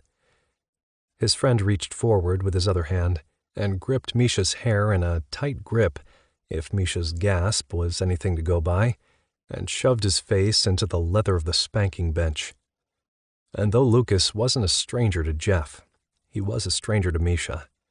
Hearing his boy's gasps and moans, interspersed with his struggle to gain freedom, all while his best friend fucked his boy deep and raw, fulfilled some deep-seated need Jeff hadn't even known he'd had. As fucked up as it may seem to outsiders, the fact that a stranger watching what was going on before him would absolutely think Misha was being raped was part of what had him hard. He also knew it was a huge part of what was getting Misha so riled up. It was one of his boy's deepest desires, and the fact Jeff could make it happen for Misha was a huge turn-on. There had been no question. It had to be a stranger.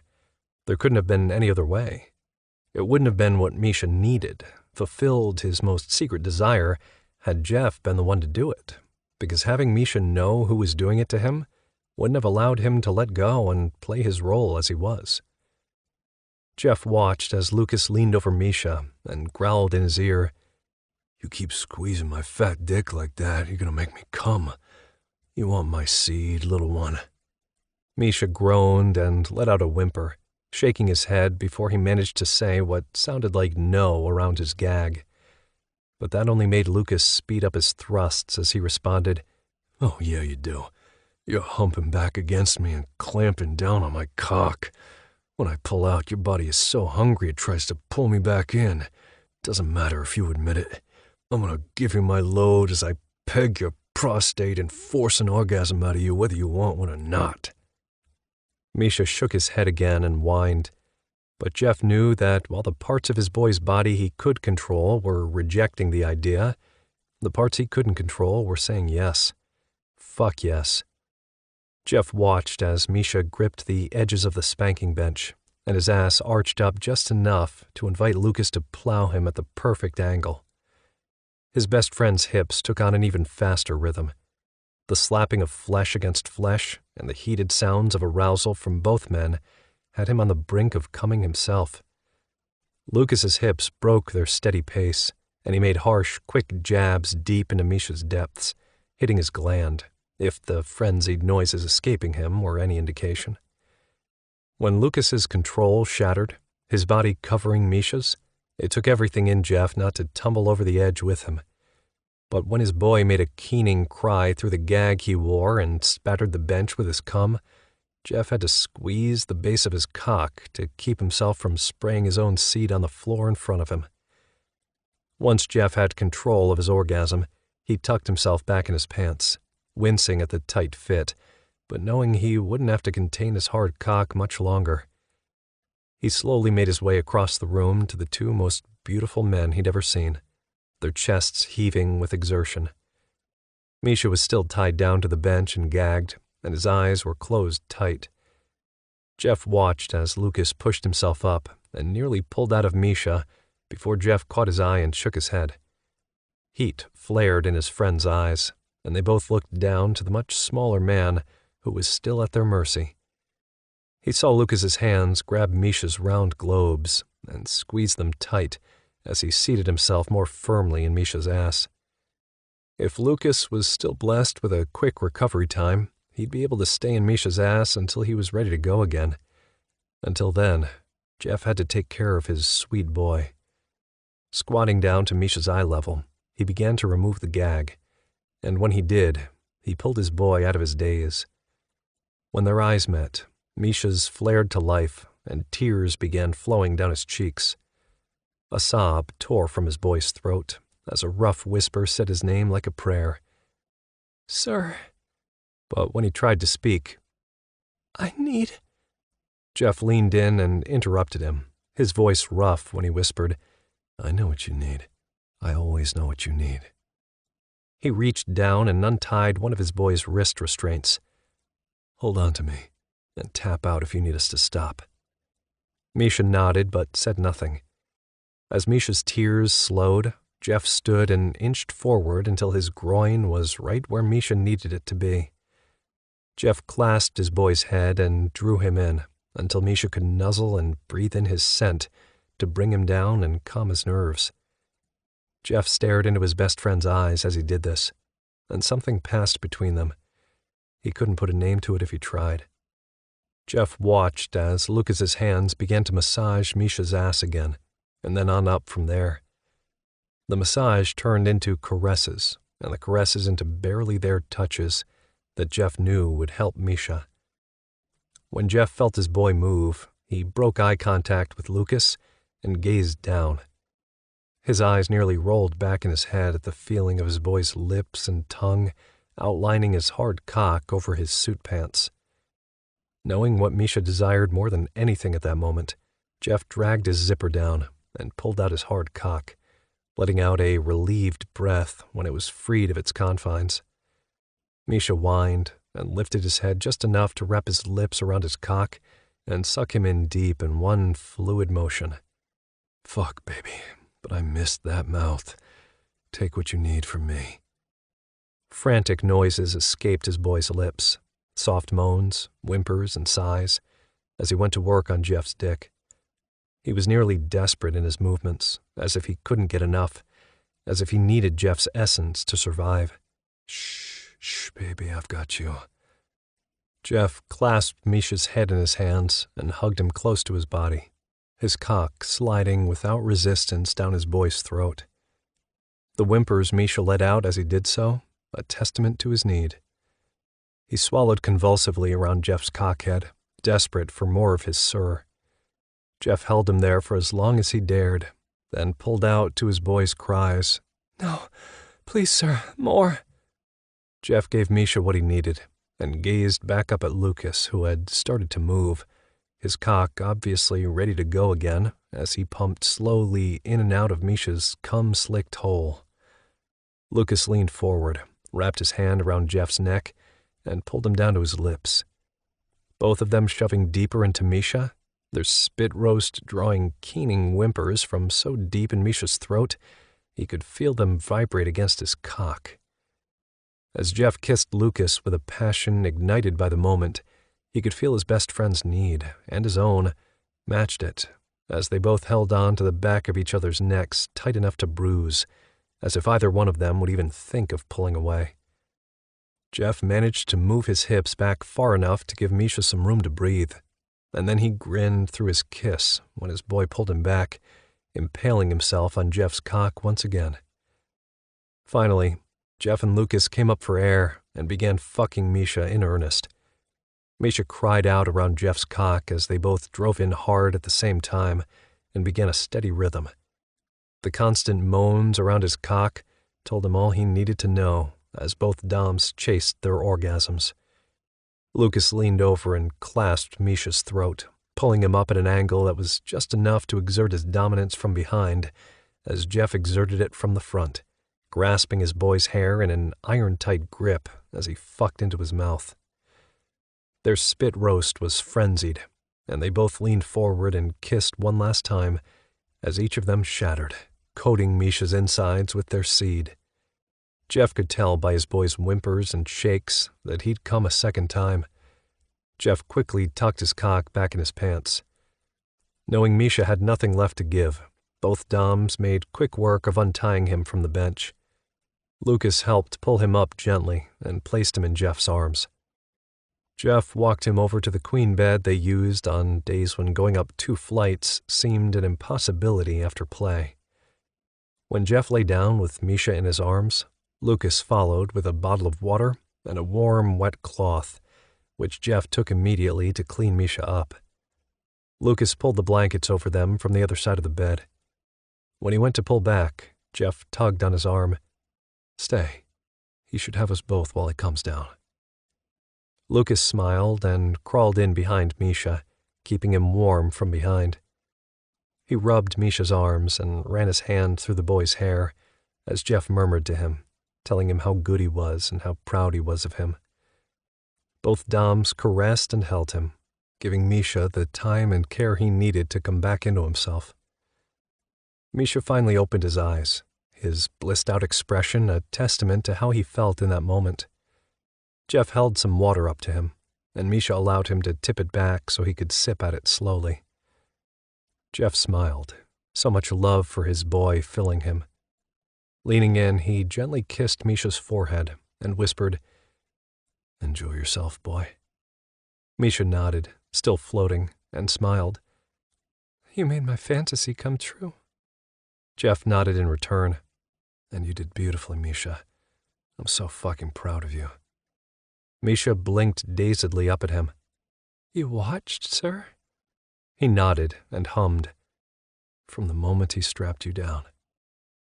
When they'd started talking, Lucas had pulled back, obviously not wanting to interrupt their moment. Jeff gazed at his best friend, cluing Misha into the fact that someone was with them, and he was obviously still a bit dazed and not altogether with them. Misha turned and sucked in a breath. "So who are—" "This is my best friend from college." Misha's eyes opened wide in surprise. "New York City Lucas?" Seeing Lucas's confused look, Jeff explained, "Misha has a friend in college named Lucas, so whenever you call and he answers, he tells me New York City Lucas is on the phone." Both doms chuckled when Misha leaned his forehead into Jeff's chest in embarrassment. Lucas's nose scrunched up in distaste when he finally answered, "Maybe not for much longer." Misha looked up at Jeff, a questioning look in his eyes. Jeff lifted his hand and ran his fingers through Misha's hair. "He's thinking of a change of scenery, sweetheart." Misha nodded and sighed, and Jeff couldn't help but pull him close and kiss his forehead. "I hope it was everything you dreamed it would be." Misha sucked in a breath and gripped him tighter. "I loved it, sir." Turning toward Lucas, Misha said shyly, "Thank you, Mr. Trevino." Lucas smiled and leaned down to kiss Misha's temple. "You're welcome, little one. You were amazing, and I'm honored to have helped fulfill one of your fantasies." Misha nodded and blushed, turning back to Jeff.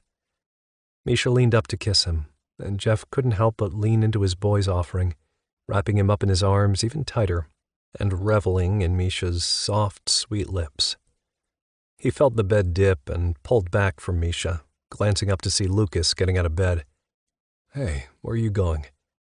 Lucas turned, unabashedly nude, and shrugged. "I figured I'd get out of your hair. My role here is done, so I don't want to overstay my welcome. I never even fully checked into the hotel. I ran in long enough to grab the key you left for me there and ran back out to my rental because I didn't want to be late." Jeff shook his head in confusion and, just to be sure, glanced down at Misha, who looked just as confused, and if he wasn't mistaken, saddened Lucas was leaving. His boy looked up into his eyes, a questioning look there, as if asking for permission. Jeff smiled and nodded, nudging his chin toward his friend, giving Misha permission. Jeff watched, a soft smile on his face, as Misha pushed the covers off and turned toward Lucas, sitting back on his heels, nearly presenting himself to the other dom. "Don't go, please, Mr. Trevino." Lucas raised a brow at Jeff, who smirked in return, tipped his head with confirmation he knew his friend needed. Lucas's gaze moved to Misha's. As he slid a finger down Misha's silky cheek, his voice deepened when he said, "Call me sir, little one." Misha's breath caught. He looked toward Jeff for approval. Only the two of them would understand the significance of Misha calling another dom sir. Jeff was more than happy to give his approval, and saw the relief in Misha's eyes before he finally answered Lucas. "Yes, sir." Jeff raised a challenging brow at his friend. "So your stuff's in the rental, right?" His friend narrowed his gaze at Jeff and nodded. "It is?" Jeff smirked and shrugged. "So, what's the issue then?" Lucas smirked back and crossed his arms over his chest. "I don't suppose I have one." Jeff glanced at Misha when he turned with a devilish little smile on his face. Jeff couldn't help but chuckle, knowing Lucas was in for some fun. Jeff lounged back against the pillows. Folding his hands behind his head, he watched as Misha raised up on his knees on the bed, prompting Lucas to move closer.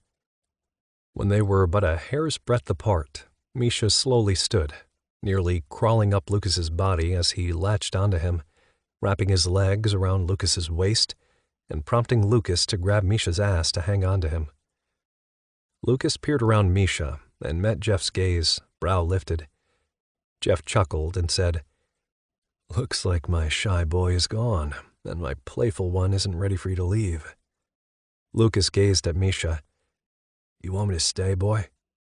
Misha nodded, a flirty smile on his face. "I do, sir." His best friend chuckled and finally relented. "I think that can be arranged. Do you need more attention, little one?" Jeff rolled his eyes, laughing when Misha nodded his head and bit his lip before replying, "I always need more attention, sir." Lucas shook his head at Misha's audacity and said, "You're a cheeky little thing, aren't you?" Before Misha could answer, Lucas popped him on the ass and said, "And let me guess, you'll like to be punished for it, right?" Jeff laughed. "Oh, he's got your number, boy." Misha turned and looked at him, grinning. "Can we keep him for the weekend, sir?" Jeff snickered and nodded. "I think that can be arranged, sweetheart. But let's head upstairs. This bed isn't big enough or comfortable enough for the three of us." Lucas growled and popped Misha on the ass, harder that time, as he carried the boy toward the stairs. "We're gonna wear you out, little one." Misha tightened his hold around Lucas as he started heading up the stairs, hands full of Misha's ass. Misha licked his way up Lucas's neck and replied, "I can't wait, sir." Jeff watched as his boy latched onto Lucas's throat, making his friend stop on the stairs and throw a hand against the wall. "Jesus Christ, Jeff. He's an insatiable little slut, isn't he?" Jeff just laughed when Misha's response was to bite Lucas's ear, and his friend groaned, "Fuck, boy. I can't wait to teach you a lesson." Shaking his head, unable to wipe the grin off his face, Jeff moved ahead of Lucas and led the way up another flight of stairs to their bedroom. His boy loved nothing more than being taught a lesson. Chapter 9. Misha. Misha woke up in a tangle of arms and legs, snuggled up against Jeff. He smiled. What a way to wake up. He loved being the center of attention to two hot-as-fuck guys. But Misha also wouldn't knock the moments when he was able to watch Lucas and Jeff kiss and touch each other, both dominant, but enjoying the push and pull of being together. Just the thought of the two of them, fuck, the three of them, together, had Misha's cock stirring. He stretched as much as he could and opened his eyes to see Jeff, his sir, still asleep, looking peaceful and sated. Misha gently traced his fingers over Jeff's stubble, loving the feel of the rough hair against his soft skin. Misha really wanted to wake him with a kiss, maybe more. He held in the mischievous laugh that wanted to escape. His sir would love that. Apparently he was insatiable. He couldn't be blamed for that. He was young and horny, in bed with two gorgeous, well-proportioned guys who knew how to fuck. Misha glanced over his shoulder at Lucas, still asleep. Lucas was the kind of man who was hard to look away from. Gorgeous, golden skin, gray eyes that reminded Misha of the sky during a summer storm, and chocolate brown hair. When he slipped into his role of dominant in a scene, he seemed dark and dangerous.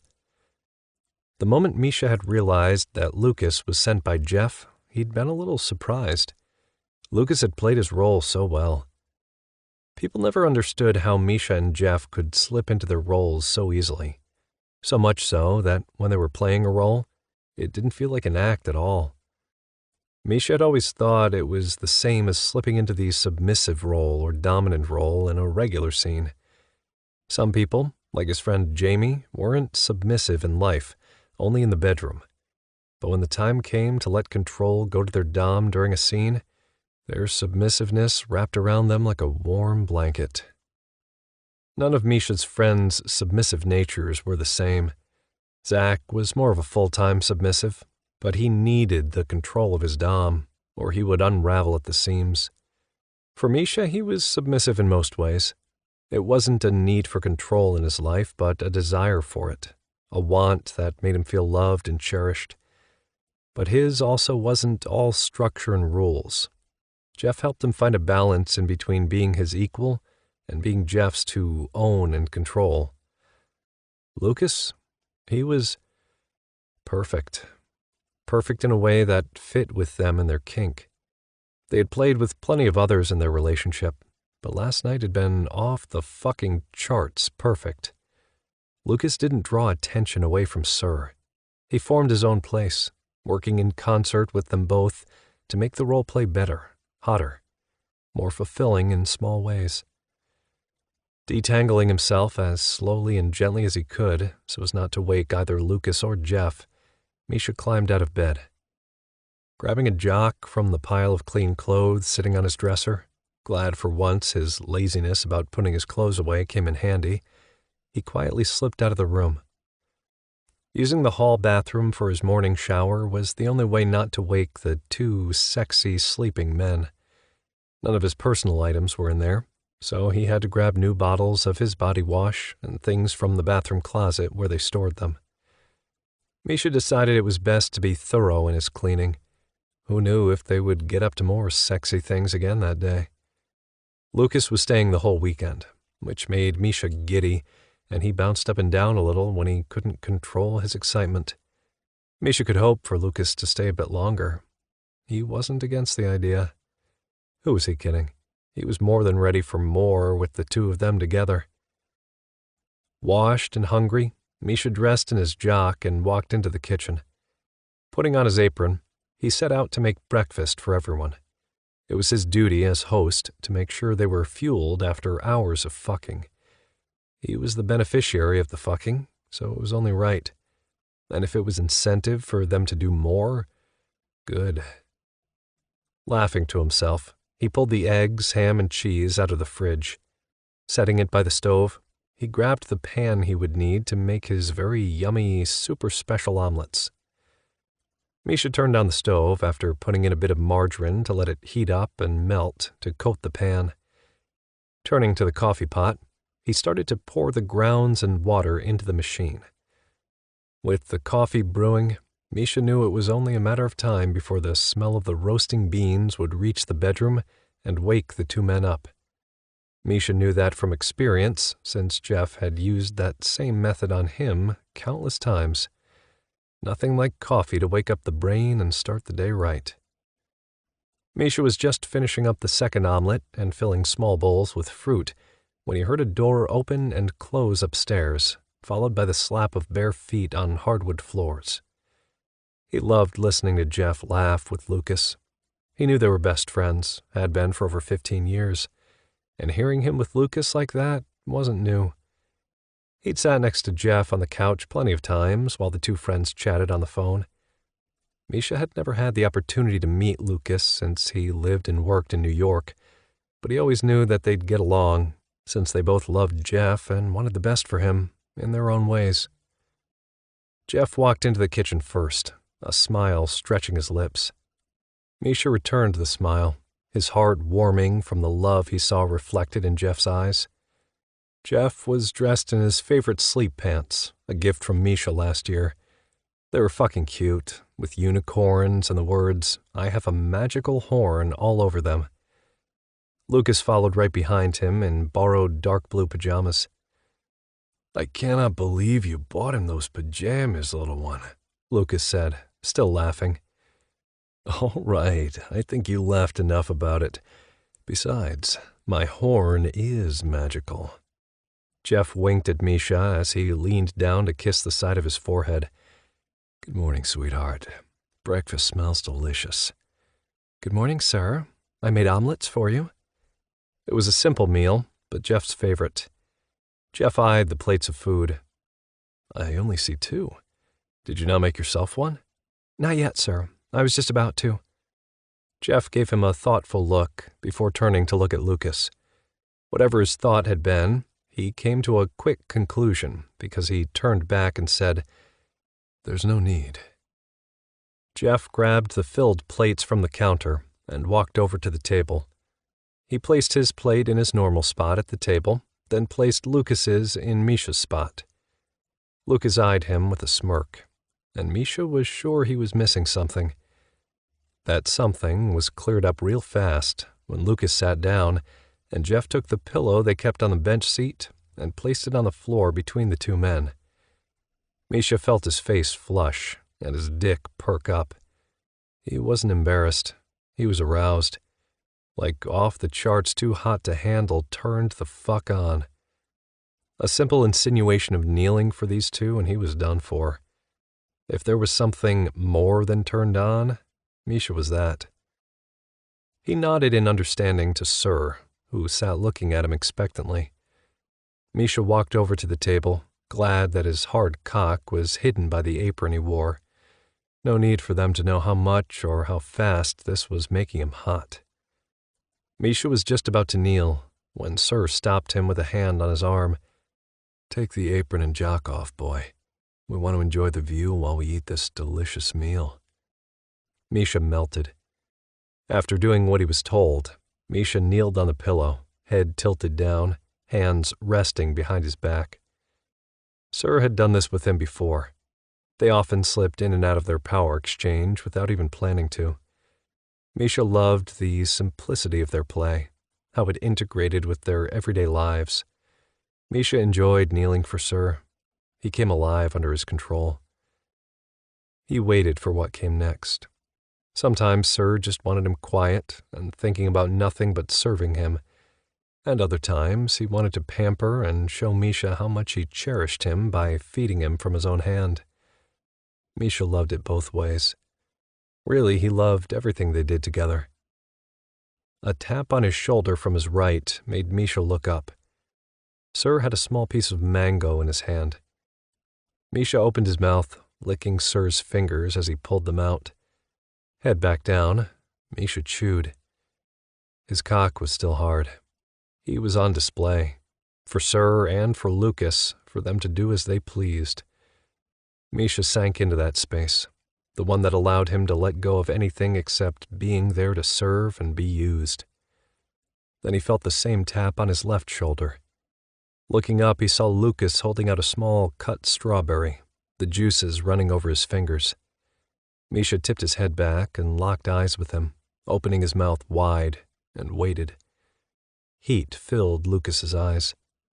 Misha knew what he looked like, a boy kneeling, submissive, waiting for his dom to stuff his mouth full of cock, his eyes daring and teasing with all the sex and want he could muster. Misha heard Jeff chuckle, but he didn't look away as Lucas brought the strawberry forward. Behave. Lucas said that one word, one command, and Misha knew what he meant. Leaving his mouth open until after Lucas removed his fingers, he then chewed his food, forgetting to look down as he did. But Lucas didn't reprimand him. His eyes were as steady on Misha's as Misha's were on him. Misha was lost in his eyes. Open, little one. Once Misha finished chewing, he did as he was told. Lucas stuffed his mouth with his 2 fingers, the ones that had been dripping with strawberry juice. Misha waited and did nothing. Just let the man's large fingers sit on his tongue, saliva pooling in his mouth, eyes still locked on Lucas's. Misha felt need fill his body, the need to suck and worship. Not something he'd felt with a lot of men other than Jeff, and not in a long time. Playing with others and wanting their dominance outside of scenes was new to Misha. It made him nervous, and questions filled his mind. He knew Jeff was it for him, his one, his sir, and he loved him with all his heart. But what did it mean that Misha wanted to be not just dominated, but cherished by this other man? What did it mean that those feelings came so easily, so damn quickly, when they hadn't for others? You have one naughty boy here, Jeff. Don't I know it?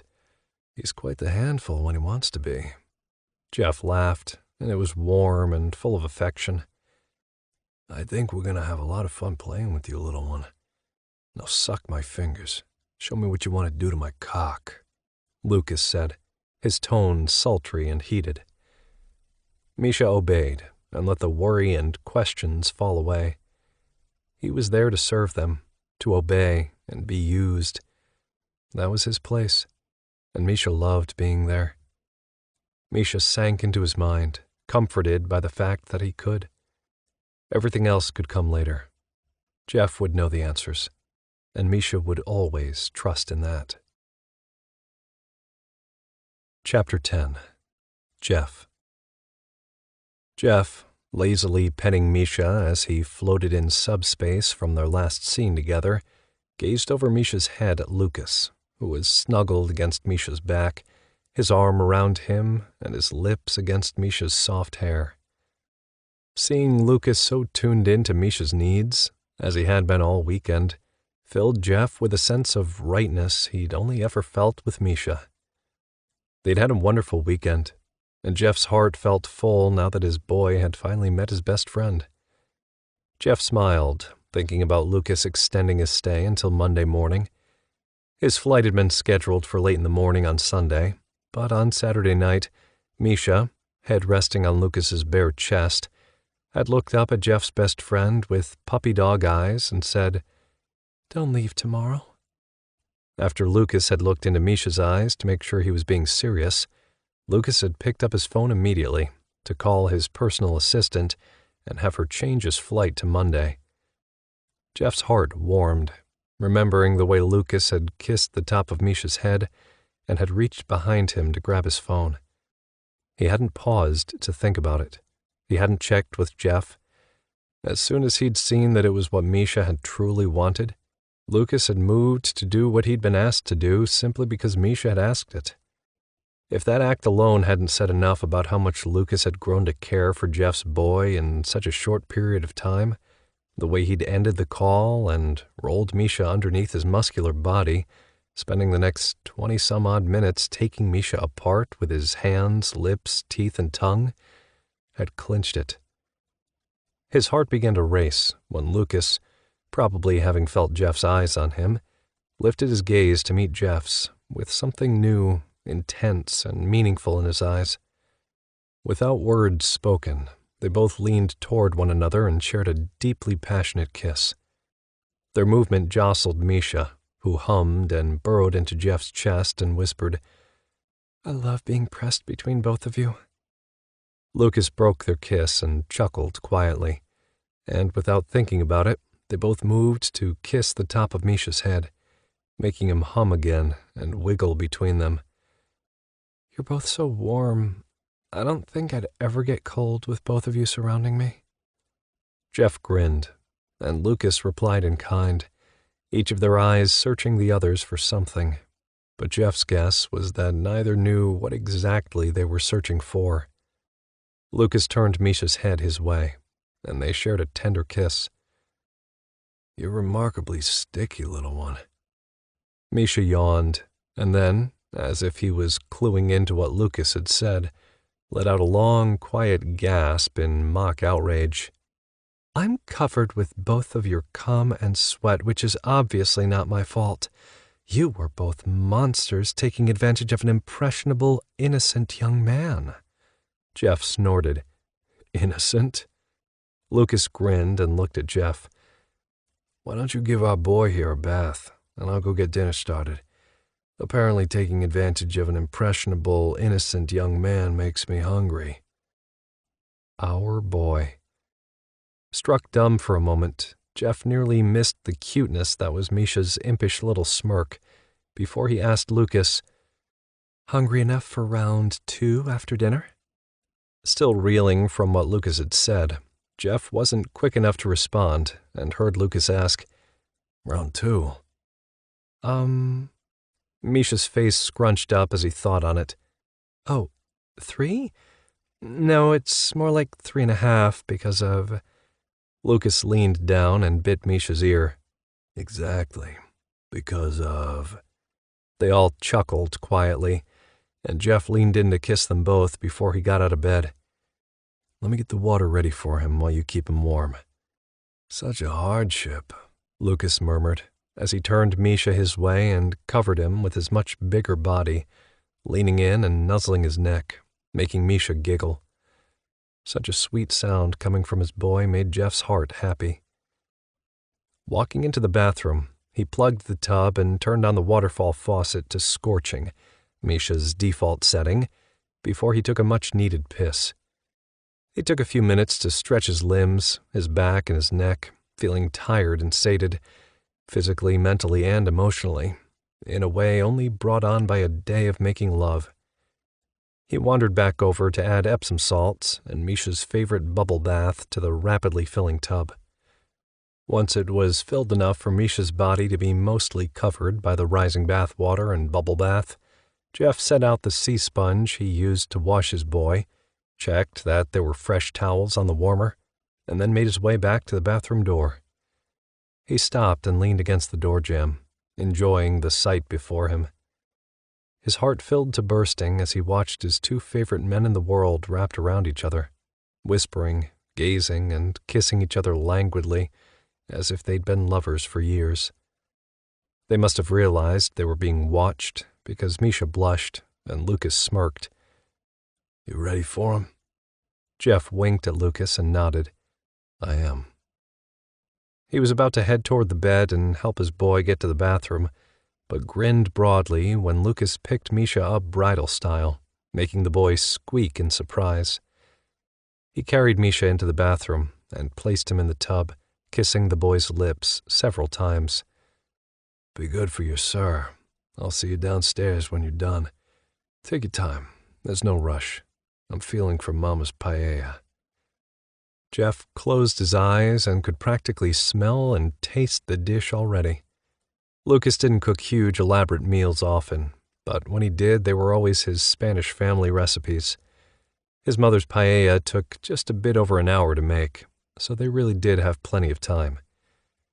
As Jeff watched Lucas tug on some pajama pants and a worn t-shirt, he couldn't help but ask, "Chicken and chorizo? Is that what took you so long when you went to grab us lunch? Because I know for a fact I didn't have chorizo here." Lucas smiled and nodded, walking back into the bathroom. "I'm really loving this city. There was a fantastic little butcher shop right by the joint we ordered food from. I stopped in just to see if they had it, and they did, along with some of the spices I knew you probably didn't have here." Jeff yanked the man in for a heated kiss. "That's one of my favorite meals because of you and your family recipe." Lucas smirked. "I know. I want to make something you love to thank you both for such a wonderful weekend." Lucas leaned down and kissed Misha. "Enjoy your bath, little one." Misha nodded, sank back into the tub, and sighed in bliss. When Lucas headed downstairs to get started, Jeff grabbed a pair of pajama bottoms to put on as he gave Misha a thorough bath. But Misha held his hand out of the water, pleading, "Will you get in with me, sir? I need you." Never able to deny his boy anything when he expressed his needs so plainly, Jeff put his pajama bottoms back down on the counter and turned to climb into the tub, bracing himself for the scorching heat Misha loved so much. When he settled his boy in front of him, Misha's back to his front, he picked up the sponge and lathered it with Misha's favorite scented soap. Leaning them both back, he slowly trailed the sponge over Misha's chest, stomach, and arms, all while kissing his neck, drawing goosebumps to the boy's skin. Jeff turned off the water and kissed the side of Misha's head. "What's on your mind, sweetheart?" Misha turned and curled up across his lap, a position that would have been awkward had the tub been any smaller. Jeff gazed down into Misha's eyes, and the troubled expression brought all his protective instincts to the fore. Jeff wrapped his arms around him, tugging him closer and holding him tight. When all Misha did was tuck his head against Jeff's chest, he could feel his heart constrict. He hadn't seen his boy this torn up about something in a while, and it worried him. "Baby, talk to me." When Misha shook his head and refused to look up and meet his eyes, Jeff's deep voice grew stern, though not unkind. "That wasn't a request, boy. That was an order." Misha shivered in his arms, despite the still scorching bath water, and when he finally raised his eyes to meet Jeff's, he had tears in them. As much as Jeff wanted to give him soothing words, gentle touches, and reassurance that everything was going to be all right, he knew he had to let Misha follow his order, if only to relieve his boy of the guilt he'd feel later if he didn't do so. I don't want him to leave, sir." Misha's admission struck him hard in the chest, and was like a stopper being removed from a bottle, because suddenly Jeff had a sobbing boy in his arms, and Jeff's heartbeat sped up as he moved to get Misha as close as he could. Picking him up, he maneuvered Misha so he was straddling Jeff's lap, some water and a lot of bubbles slipping over the edge of the tub, forgotten immediately, when Misha wrapped his arms around him as tight as he'd ever done and continued to sob. Rubbing soothing circles on Misha's back, he crooned, Shh, baby, it's okay." Misha shook his head. "It's not. I'm sorry. I'm so sorry." "Misha, look at me. Come on now." When Misha finally raised his red, puffy eyes to his, Jeff smiled. "That's my good boy." "But I'm not. Don't you see? I'm not a good boy. I'm betraying you, betraying us. I've never wanted another man the way I want you. And while I'm not there yet, I can see how easily I could fall for him if given time. Misha shook his head and buried it in Jeff's neck, but remained quiet. And although Jeff was nearly 100% sure Misha didn't mean what he was about to ask, he still forced himself to ask it. "Are you trying to say you want to be with him instead of me?" A jolt went through Misha like he'd been dealt a physical blow, and he raised his head, looking aghast and shaking his head almost violently. "No, God, no, sir. You're my forever. That will never change, not ever." Though Jeff had been sure that was the case, it still settled his racing heart to hear it. "Then you're not betraying me, sweetheart." Misha planted his hands on Jeff's shoulders and pushed himself away from him to meet Jeff's gaze, guilt hanging heavy in his eyes. "But I am. It's always been easy for me to compartmentalize the others we've scened with. The group of friends we play with are just that, friends. No matter how passionately we play with each other, they still remain friends in my mind. Misha shook his head and continued. Lucas is... Jeff reached up, cupped Misha's face, and finished his sentence for him. Different. Misha nodded, but instead of looking like he felt better, he looked like he felt worse. I'm sorry. Why are you sorry? There's nothing to be sorry for. Baby, you've got to stop crying. It kills me to see you cry. He tugged Misha flush against his chest and sunk them deeper into the water when he realized Misha's upper body felt chilled. I never want to hurt you. I feel sick knowing that I have. Clasping Misha's face in his hands, Jeff leaned down to kiss his boy's sweet lips and smiled. You haven't. You're not hurting me or betraying me by feeling this way. Misha shook his head, dislodging Jeff's hold on him, and rested his head on Jeff's shoulder again. You set up one of my biggest fantasy scenes ever, and then because of me, you asked Lucas to stay with us for the weekend, and I just admitted I don't want him to leave. I'm positive that wasn't your end goal for how my fantasy would play out. Jeff chuckled, moving the hairs on top of Misha's head with his breath. How can you be laughing? Misha tried his best to push away from him, but Jeff had to nip their conversation in the bud so his boy understood where his own mind had gone that weekend. Hush now, that's enough. When Misha finally settled in his arms, his body sagging like he'd given up the fight, Jeff continued. You're right. This weekend didn't play out as I thought it would. When Misha tensed in his arms, Jeff whispered in his ear, It was better than I ever could have hoped it would be. But, boy, I said that's enough.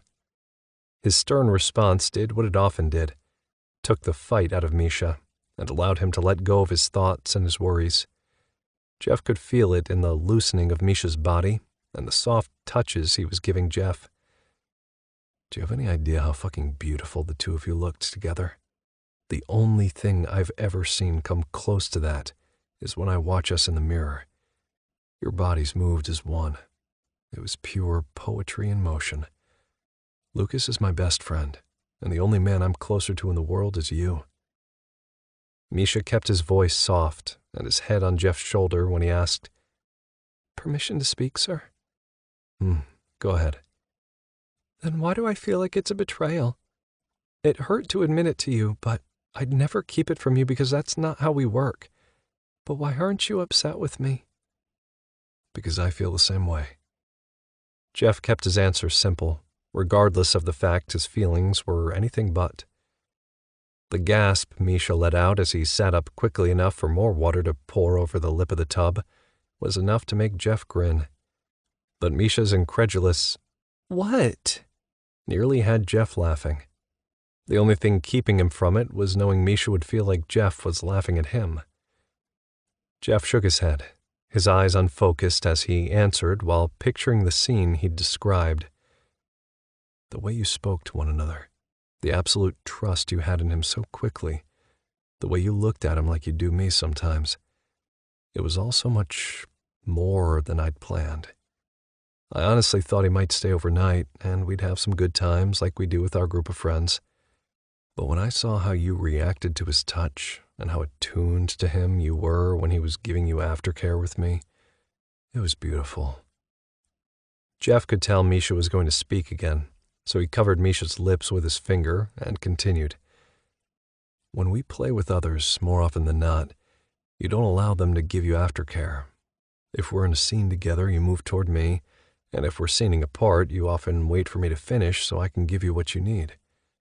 The fact that you allowed him to help you told me Lucas was different to you, to us.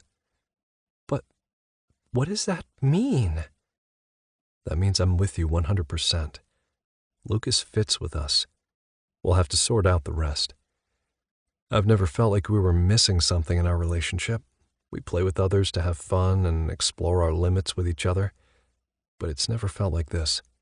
It's never felt like someone felt so right that it was as if he'd been here for years, not just days. But how would that even work? Jeff shrugged at Misha's question. I don't know. We'll have to figure it out. We'll have to take things slowly and ask him if seeing us again, seeing us more often, works for him. I have a feeling I know what Lucas's answer will be, what I hope his answer will be, but I can't be sure. If it's not, this whole conversation is moot. But if it's the answer we want, it means we have to work to make time together. It won't be easy. Are we going to talk to him tonight? Jeff nodded. Yeah, let's talk to him at dinner. Misha looked up into his eyes. Okay. But promise me something, sir? Jeff raised his brows in question but kept quiet, waiting for Misha to tell him what he needed.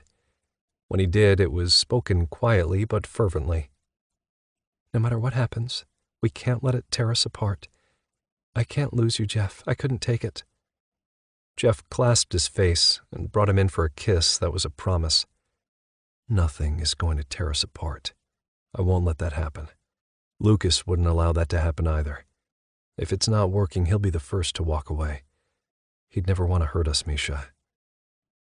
Misha nodded, and Jeff nudged him back. This water is still warm enough to get you cleaned up. Let me wash you, and then we'll head down for some of the best food you'll ever taste. How's that sound? Misha smiled and seemed to enjoy Jeff's gentle but very thorough cleaning. By the time he got them both out of the tub and dried off, Misha was half-hard and wanting another round before the night was over, which Jeff was more than fine with. He figured Lucas would be happy to help out as well. As he got them both dressed in soft pajamas, Jeff thought about how Lucas would react to their discussion of wanting more. Jeff thought he knew, but occasionally his friend surprised him. He figured all he could do was hope for the best. As they walked toward the kitchen, the aroma was nothing short of amazing. It looked like Lucas was putting the finishing touches together for dinner. Can we do anything to help? Lucas turned and glanced at him, smiling. I don't think so. Where do you want to eat? Formal dining room or kitchen table? Kitchen table. There's nothing formal about pajamas. Lucas chuckled, but when his gaze slid toward Misha, his smile immediately fell, obviously sensing something was wrong. Setting down the wooden spoon he had in his hand and turning off the gas, Lucas approached Misha, frowning. Jeff watched, wanting to see how Misha handled Lucas's concern. When Lucas reached Misha, he clasped the boy's chin and turned his face toward him.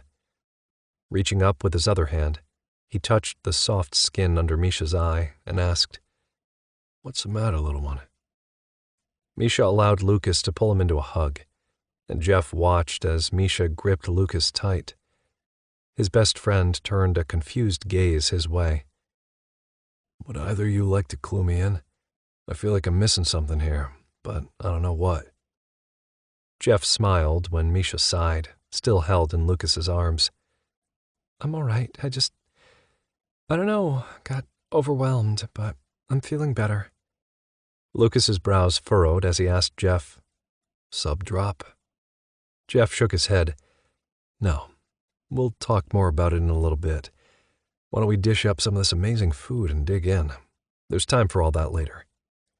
Lucas smoothed back Misha's hair and kissed his forehead before reluctantly letting him go and dishing up their meal.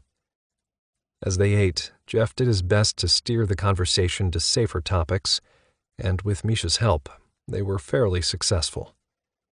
But as soon as they were done eating, Lucas pushed his bowl away, leaned back in his seat, and crossed his arms over his chest. I get the feeling something about our weekend, or me, personally, has upset you, Misha. Can you please? Misha interrupted, speaking so fast his words nearly jumbled together. I told sir I don't want you to leave. Confused, Lucas turned his gaze pleadingly at Jeff, who took pity on his friend and jumped in with both feet.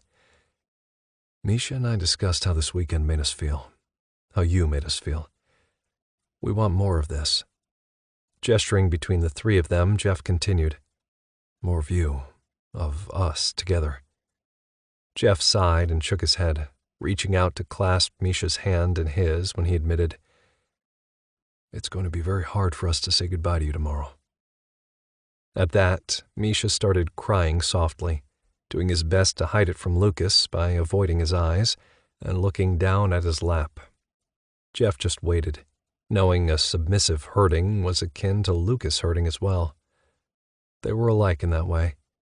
He wanted to give his friend time to step in and help Misha. To see how Lucas handled it, yes, but also to see how Misha reacted to Lucas when he did.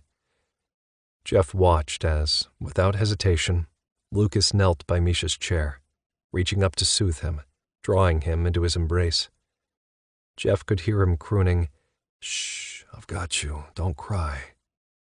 Lucas leaned back and clasped Misha's face, drawing him in for a soft, heartfelt kiss, both soothing Misha and most likely himself with the contact. It wasn't long until the kiss grew deeper, and Jeff watched as Lucas pulled Misha down from his chair and had Misha straddle his lap. It didn't take much convincing, and Jeff loved that Misha was so pliant in Lucas's arms. Jeff smiled as Misha gripped Lucas hard, all while Lucas showered his face with kisses, rocking them both until they both calmed, and Misha turned to jelly in his arms, completely pliant and trusting. "Is that true, little one? Do you want more time with me, with the three of us together?" Misha nodded, but kept his gaze lowered, although he finally found his voice. "Yes. It doesn't make sense, but you fit with us. Having both of you dominate me, take care of me, was so wonderful. I want to be able to explore that more with both of you." A couple more kisses to Misha's head, and Lucas gazed up at Jeff, wonder and happiness in his gaze. "You both feel the same?" Jeff nodded. "We do. You've had a weekend with my boy. I think you can probably tell that having an extra set of hands would be useful, as he's quite the handful. We don't know how it will work, how we'll find the time with travel and all the particulars, but if you're at all interested, we'd like to try and figure them out together." Lucas looked in Jeff's eyes, his gaze penetrating when he asked, without words, if Jeff was serious about it and that they both wanted it. A single nod was all Lucas needed from him in order to make Misha happy. "Then once we clean up the kitchen and put the leftovers away, why don't we take my laptop up to bed and figure out how soon I can get back to you? What do you think?" Misha popped his head up to look at Lucas, the smile on his face so broad it made Jeff's heart beat faster. "Really?" Lucas nodded. "Really." "You're serious?" "Very serious, little one. I was hating even thinking about leaving tomorrow, but now that I know you're both feeling the same way I am, we'll see what we can do to make sure we see as much of each other as we can." To say that Misha scrambled to set the kitchen to rights so they could go upstairs to figure out their next rendezvous would be an understatement. As he bustled about, putting things away, Lucas clasped Jeff's hand and tugged him close, whispering, "Is this really what you want as well?" Jeff pulled him even closer and kissed him passionately. "Yes, it's definitely what I want." A heartfelt smile graced Lucas's lips when he answered. "I have a feeling this is going to be a wild ride." Jeff chuckled. "You don't even know the half of it." The end. Or is it? This concludes Open Encounters by Luna David and Morningstar Ashley, narrated by Cale Williams, a member of SAG-AFTRA. Copyright 2019 by Luna David and Morningstar Ashley. This unabridged audiobook is published by arrangement with Luna David and Morningstar Ashley and was produced in the year 2020 by Tantor Media Incorporated, a division of Recorded Books, which holds the copyright thereto. Please visit tantor.com for more information on our growing library of unabridged audiobooks. Audible hopes you have enjoyed this program.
friends. No matter how passionately we play with each other, they still remain friends in my mind. Misha shook his head and continued. Lucas is... Jeff reached up, cupped Misha's face, and finished his sentence for him. Different. Misha nodded, but instead of looking like he felt better, he looked like he felt worse. I'm sorry. Why are you sorry? There's nothing to be sorry for. Baby, you've got to stop crying. It kills me to see you cry. He tugged Misha flush against his chest and sunk them deeper into the water when he realized Misha's upper body felt chilled. I never want to hurt you. I feel sick knowing that I have. Clasping Misha's face in his hands, Jeff leaned down to kiss his boy's sweet lips and smiled. You haven't. You're not hurting me or betraying me by feeling this way. Misha shook his head, dislodging Jeff's hold on him, and rested his head on Jeff's shoulder again. You set up one of my biggest fantasy scenes ever, and then because of me, you asked Lucas to stay with us for the weekend, and I just admitted I don't want him to leave. I'm positive that wasn't your end goal for how my fantasy would play out. Jeff chuckled, moving the hairs on top of Misha's head with his breath. How can you be laughing? Misha tried his best to push away from him, but Jeff had to nip their conversation in the bud so his boy understood where his own mind had gone that weekend. Hush now, that's enough. When Misha finally settled in his arms, his body sagging like he'd given up the fight, Jeff continued. You're right. This weekend didn't play out as I thought it would. When Misha tensed in his arms, Jeff whispered in his ear, It was better than I ever could have hoped it would be. But, boy, I said that's enough. His stern response did what it often did, took the fight out of Misha, and allowed him to let go of his thoughts and his worries. Jeff could feel it in the loosening of Misha's body and the soft touches he was giving Jeff. Do you have any idea how fucking beautiful the two of you looked together?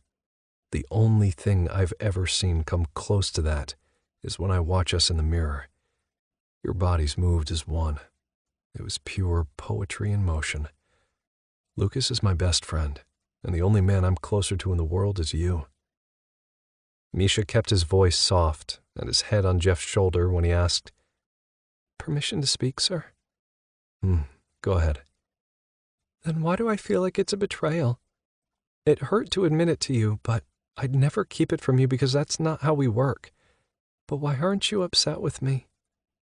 Because I feel the same way. Jeff kept his answer simple, regardless of the fact his feelings were anything but. The gasp Misha let out as he sat up quickly enough for more water to pour over the lip of the tub was enough to make Jeff grin. But Misha's incredulous, What? nearly had Jeff laughing. The only thing keeping him from it was knowing Misha would feel like Jeff was laughing at him.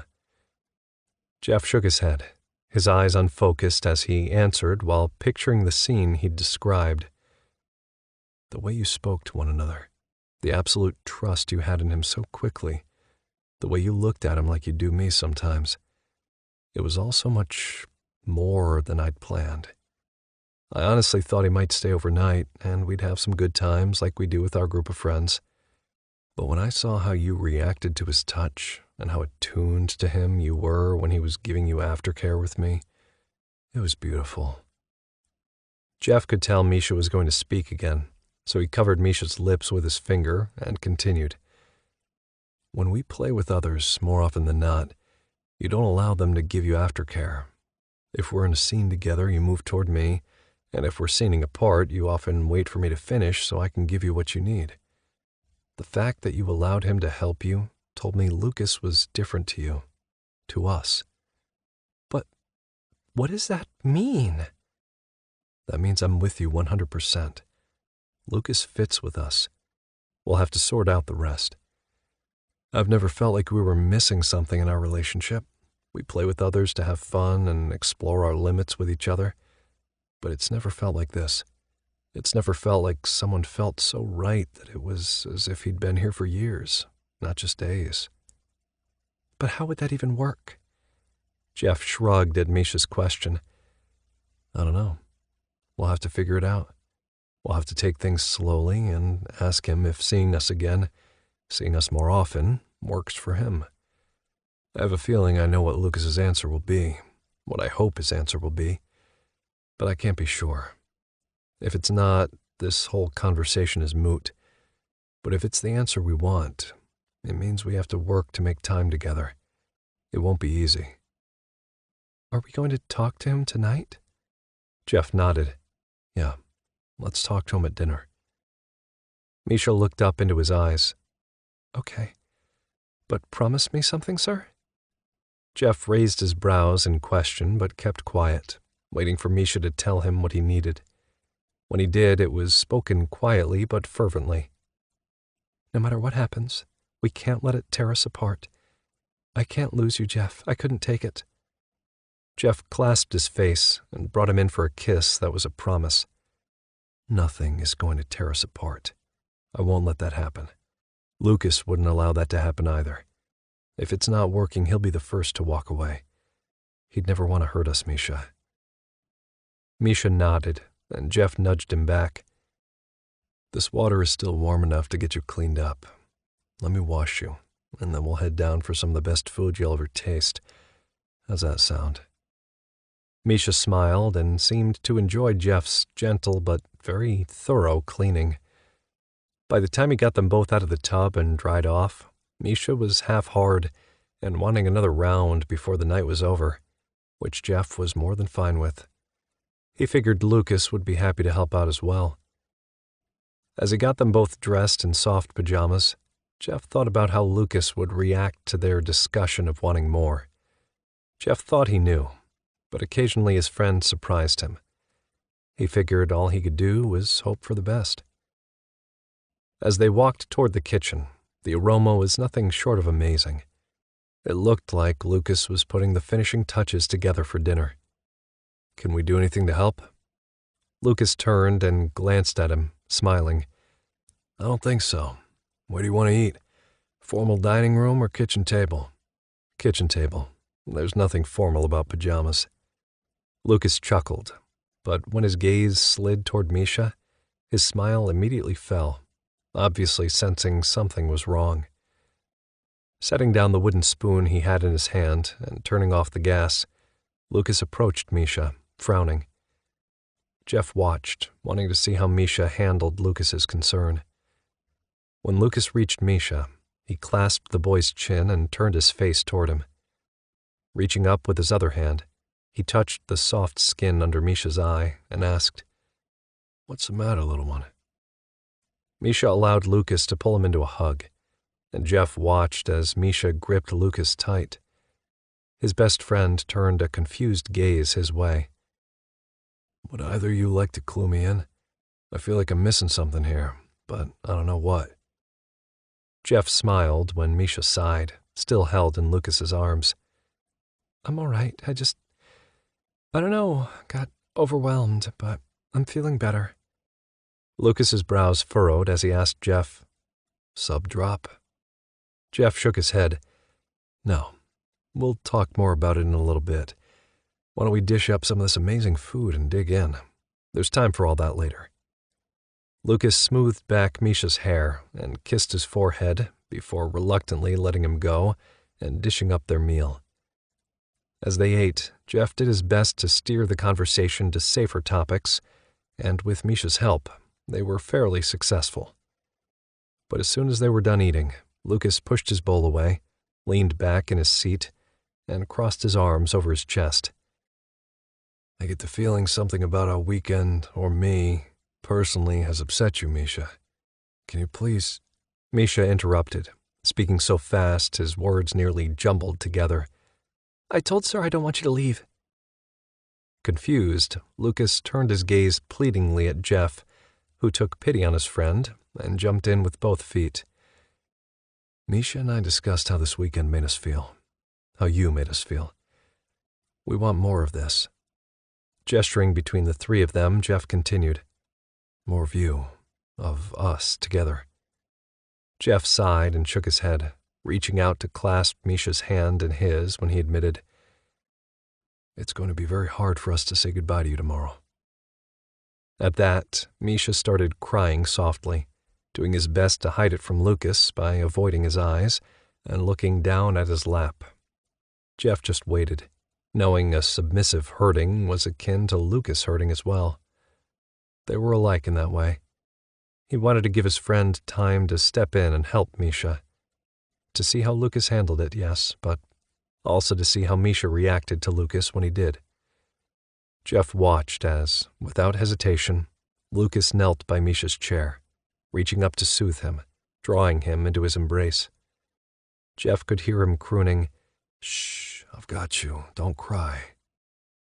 Lucas leaned back and clasped Misha's face, drawing him in for a soft, heartfelt kiss, both soothing Misha and most likely himself with the contact.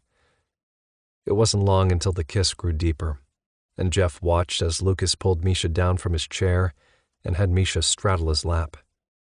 It didn't take much convincing, and Jeff loved that Misha was so pliant in Lucas's arms. Jeff smiled as Misha gripped Lucas hard, all while Lucas showered his face with kisses, rocking them both until they both calmed, and Misha turned to jelly in his arms, completely pliant and trusting. "Is that true, little one? Do you want more time with me, with the three of us together?" Misha nodded, but kept his gaze lowered, although he finally found his voice. Yes. It doesn't make sense, but you fit with us. Having both of you dominate me, take care of me, was so wonderful. I want to be able to explore that more with both of you." A couple more kisses to Misha's head, and Lucas gazed up at Jeff, wonder and happiness in his gaze. "You both feel the same?" Jeff nodded. "We do. You've had a weekend with my boy.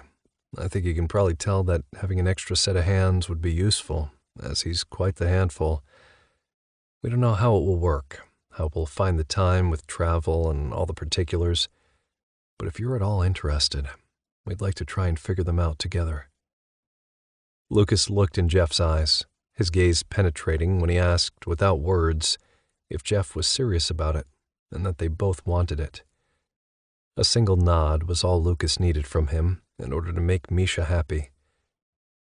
"Then once we clean up the kitchen and put the leftovers away, why don't we take my laptop up to bed and figure out how soon I can get back to you? What do you think?"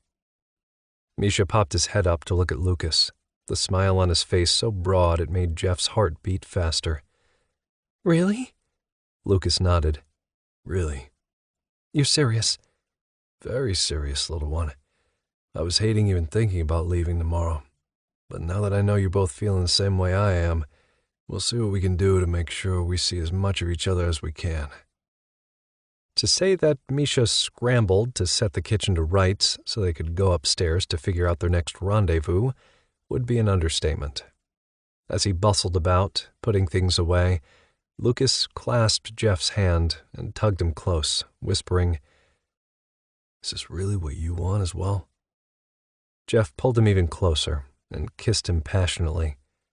"Yes, it's definitely what I want." A heartfelt smile graced Lucas's lips when he answered. "I have a feeling this is going to be a wild ride." Jeff chuckled. "You don't even know the half of it." The end. Or is it? This concludes Open Encounters by Luna David and Morningstar Ashley, narrated by Cale Williams, a member of SAG-AFTRA. Copyright 2019 by Luna David and Morningstar Ashley. This unabridged audiobook is published by arrangement with Luna David and Morningstar Ashley and was produced in the year 2020 by Tantor Media Incorporated, a division of Recorded Books, which holds the copyright thereto. Please visit tantor.com for more information on our growing library of unabridged audiobooks. Audible hopes you have enjoyed this program.